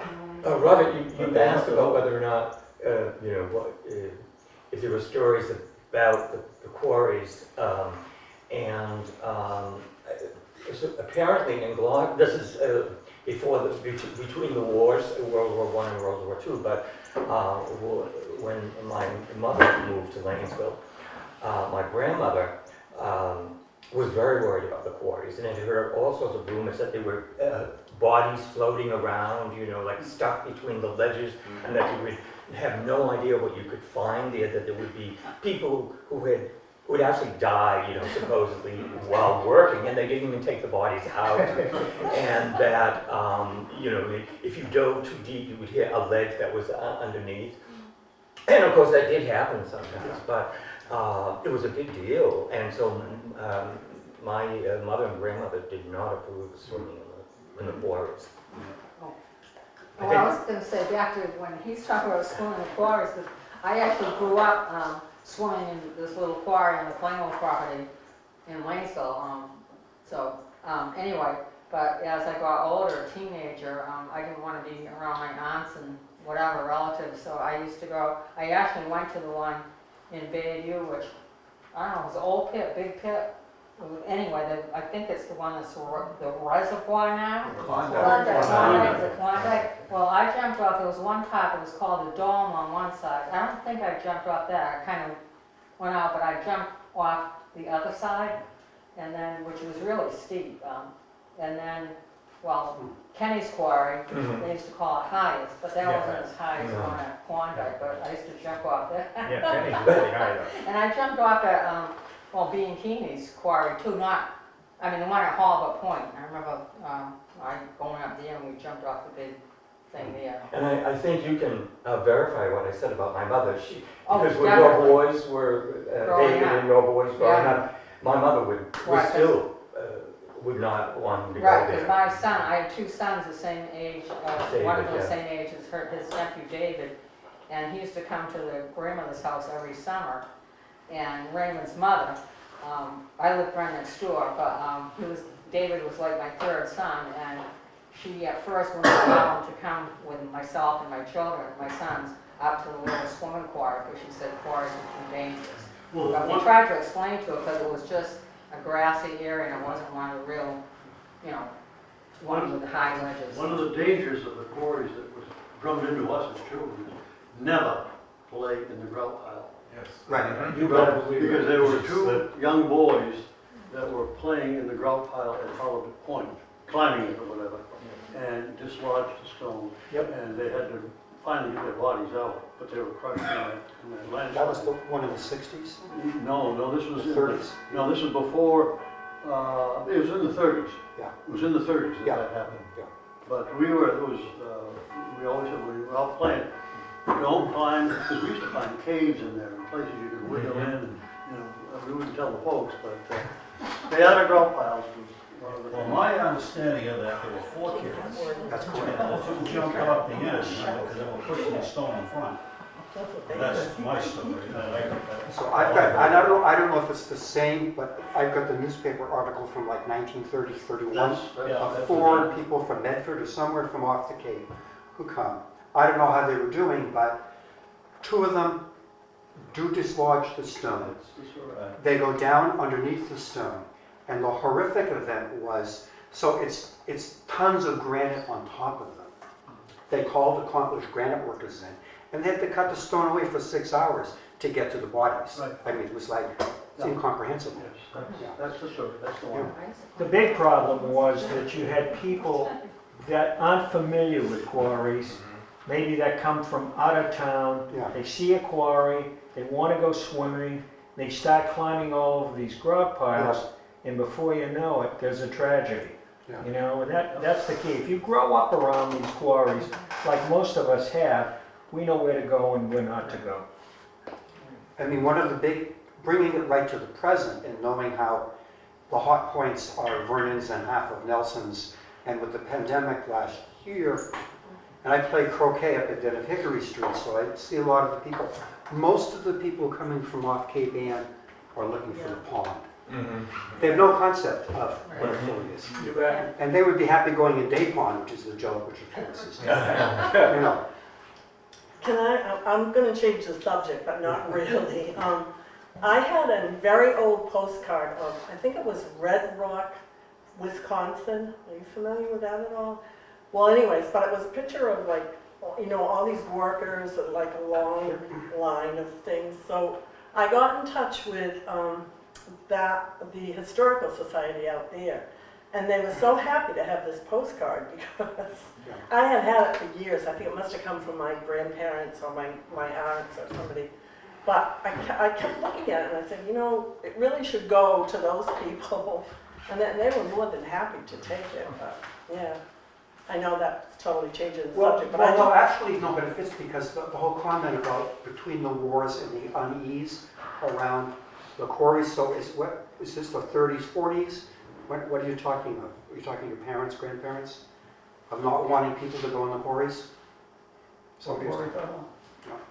I thought there was an unease. Because, again, when the quarries close... Oh, yeah. I was probably about 12.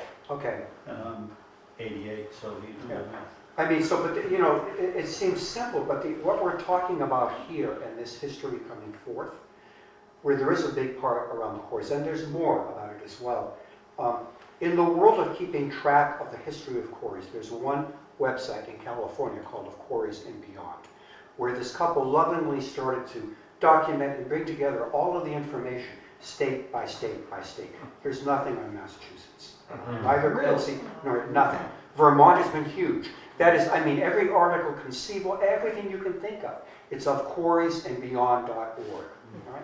I've talked to them, so this, I mean, it's a huge effort, because so much of it is in the past, yet it can make a real difference for our legacy, for our parents' and our grandparents' legacies. You know, I've never jumped in a quarry. However, I can say that I'm probably maybe one of the few people to, in the dead of winter, walking across the Babson Quarry to photograph. Right? And I only did that I did it in 2001 to 2006. And then I said, this is enough of this. Oh, that's not good. Well, you know, I grew up on Pond Ice in New Hampshire. I knew what I was doing, but the climate has changed. I would never think of doing that now. So there are all of these different pieces, you know. You wondered about, I don't know about the dates, but as recently as when the development on Shipsbell Shore was done, and many of us can remember that was sand dunes, but there was, I believe, a young Finnish girl who drowned in that quarry down there at the bottom, and that people in Lanesville, it's sort of like as a black rumor, would say those houses will never sell because that girl is still there in that pit. And so that's within recent memory that people would still Look, there are many people. I spent a lot of time in Flatledge in Rockport below the bridge. And I've been there a couple of times where people from out of state have driven up and they didn't want to go under the bridge. They knew there was a quarry and they were scared to death of it. It's like, you need to know what it is. Because again, it's not a natural thing. All the beauty that we love has come after the fact of this giant being tamed. This giant of granite being tamed by dynamite. You know, one thing to say about accidents that I realized is the daily is that in the 1800s, the doctors rode around in horse and carriage, just canvassing like an ambulance truck parked somewhere, because there would be, if there had been an accident in the quarry, a different noise, and they would know to go there. Okay? You may know the answer to this, or maybe someone here, but I read in the Pulitzer Prize-winning book Titan that Rockefeller Plaza was built with Cape Ann granite, but I'm not sure about that because of the dates would be off in terms of when the quarries closed. See, that's part two called broken water, break stone, break water. And water is about how all the pieces go out from Cape Ann, because we do know there are plenty of pieces, and Barbara Urkel completed a list of the different buildings, like post office, like different walls and different statues that were made with Cape Ann granite. And in her research, which was all paper-based, she started to indicate where the granite went. But you could, if you would want to put like Rockefeller Center Granite, Rockport Granite Company, if there's any kind of a hit, you'll pull it up on that. And it's extraordinary, the legacy of granite coming out of Cape Ann and going, you know, across the United States. Because there were these waves after the Civil War. The rage was, let's make a monument. Didn't matter who the general was, they were going to make a monument. And then it was the bank buildings, the corporations. You know, now you've got, I was just contacted because, as I say, the legacy of Cape Ann granite is really blood-ledge quarry, and the quality of that sea green, and the two big union bowls that were done at Bayview, where they turned 60 tons of granite into these incredible fountains. And people wanting to know, well, what is this all about? So I don't know about Rockefeller. The dates need to come in, you know, on that. We're coming to the end of our time here, and I throw it out to anyone who wants to talk about their own experiences. We're trying to pull information about our forebears, but we also had experiences too with the quarry, and some people were already speaking to that. So is there anyone who wants to take that, jump off with that topic? What about your experience with the quarry? Well, I already mentioned mine, so. I could give another quick example. I've had a lot of them, obviously. Yeah. But Lydia's Pit, when you go up Curtis Street, take your left onto Pigeon Hill Street, there are two quarries on your right. One was named Johnson's, and that was strictly used as a dump pit. People getting rid of things. But beside that is Lydia's Pit. And this is back in 1952. We had some more severe winters where it would freeze things. Of course, there were our hockey rinks. We always played hockey on these quarries. But this Lydia's intrigued me because there wasn't that much growth as you have now around it.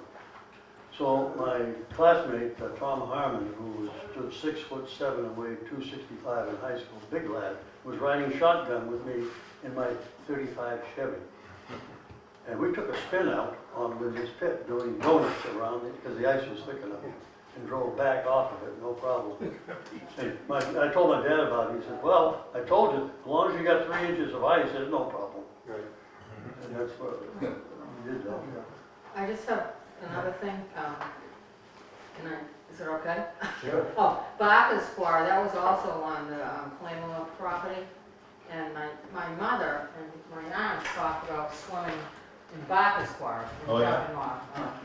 So I don't, that's when they were, well, younger or whatever. But then my relatives on Lever Street built homes and then they tied into the quarry for water, for the drinking water. So then they were, I never did get to swim in there. And also one of my, well, it would have been my uncle actually drowned in Barker's Quarry. He was only like maybe 2 years old or something. And my aunt, Eileen, took this to her grave. She lived to be in her 90s, and she was supposed to be watching the little twilight, and my grandmother Claymore was at Lutheran sewing circle or something, and you know, twilight was out, they got away, and actually, you know, but I know she took that to her grave because she felt guilty. And his name was Laurie, and I never knew that until I got like the family Bible. Yeah. And then I also had, there was a natty, would have been the oldest cousin, that drowned in Kenny's Quarry, and the mother had already died, and I'm not sure what happened to the father. I think he just left or whatever, but my natty grandparents were taking care of this little cousin, Bert. His name was Bert, and he drowned in Kenny's Quarry, so I had two little, relatives, whatever. Yeah. I'd like to add what I've learned from being here today about the Finns.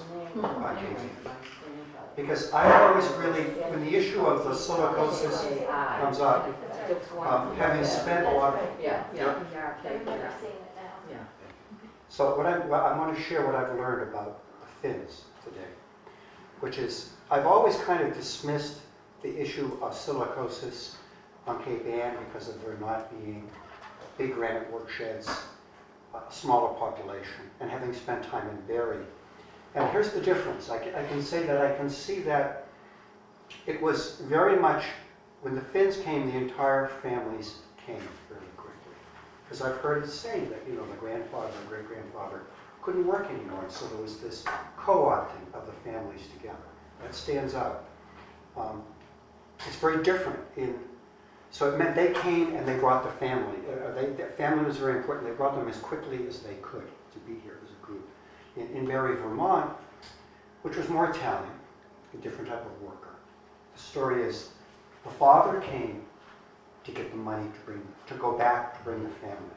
And he would work in the quarries and go back to Italy and die of silicosis. They would start coughing up. And as I would say, they came by the thousands and they died by the thousands going back. So it was a different scale, you know, and it's a little bit harder there is the translation of Finnish documents I think is very crucial because in the world of Barrie, which was huge for granite, in the WPA they came in and they did thousands of hours of interviews with all the workers, and it gets published in the 80s. And each ethnic group had its own hall, had its own health system, had things that are a little bit more elusive here to know, well, really, how were needing to go through the Gloucester city records, the various books and the tax records to get, when do the names start to appear?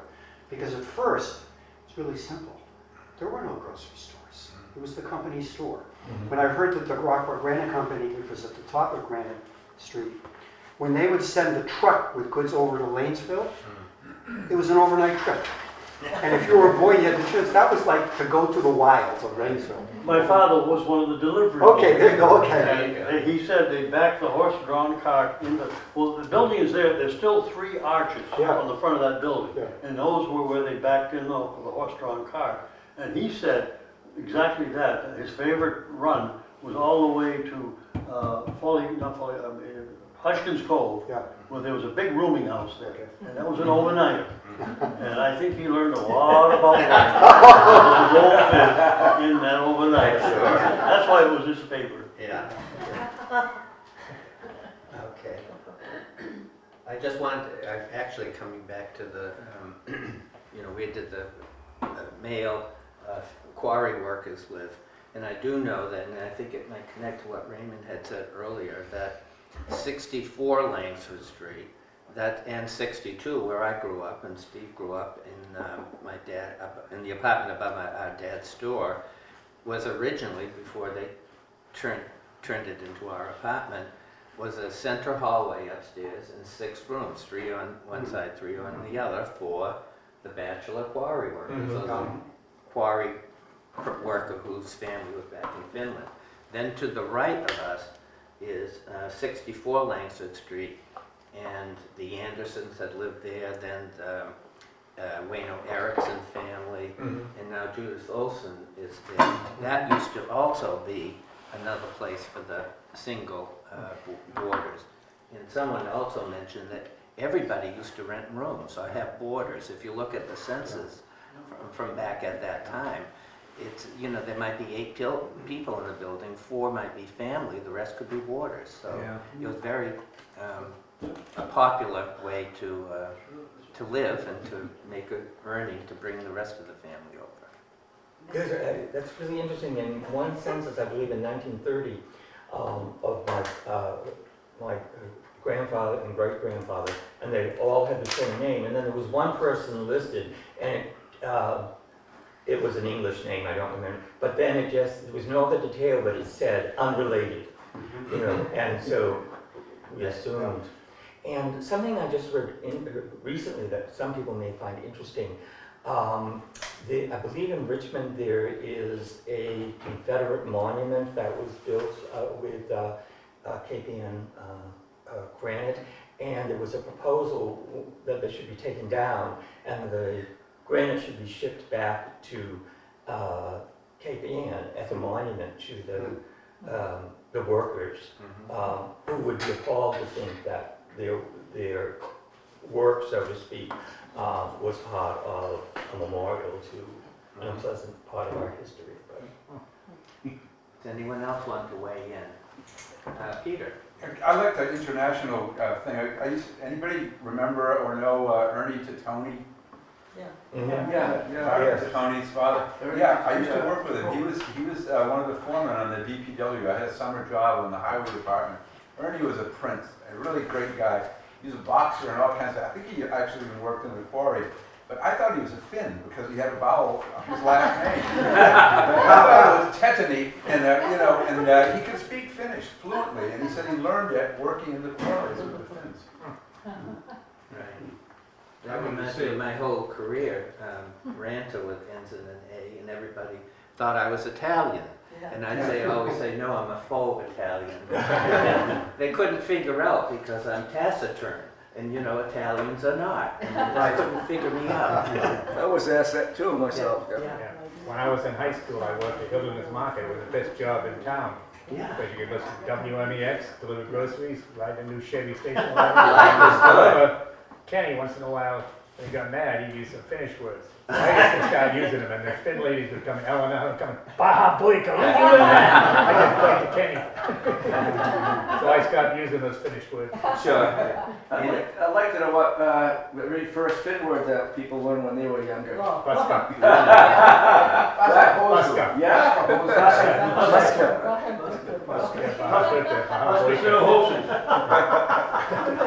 I know some of them named their dog Buska, but spelled B-U-S-K-A.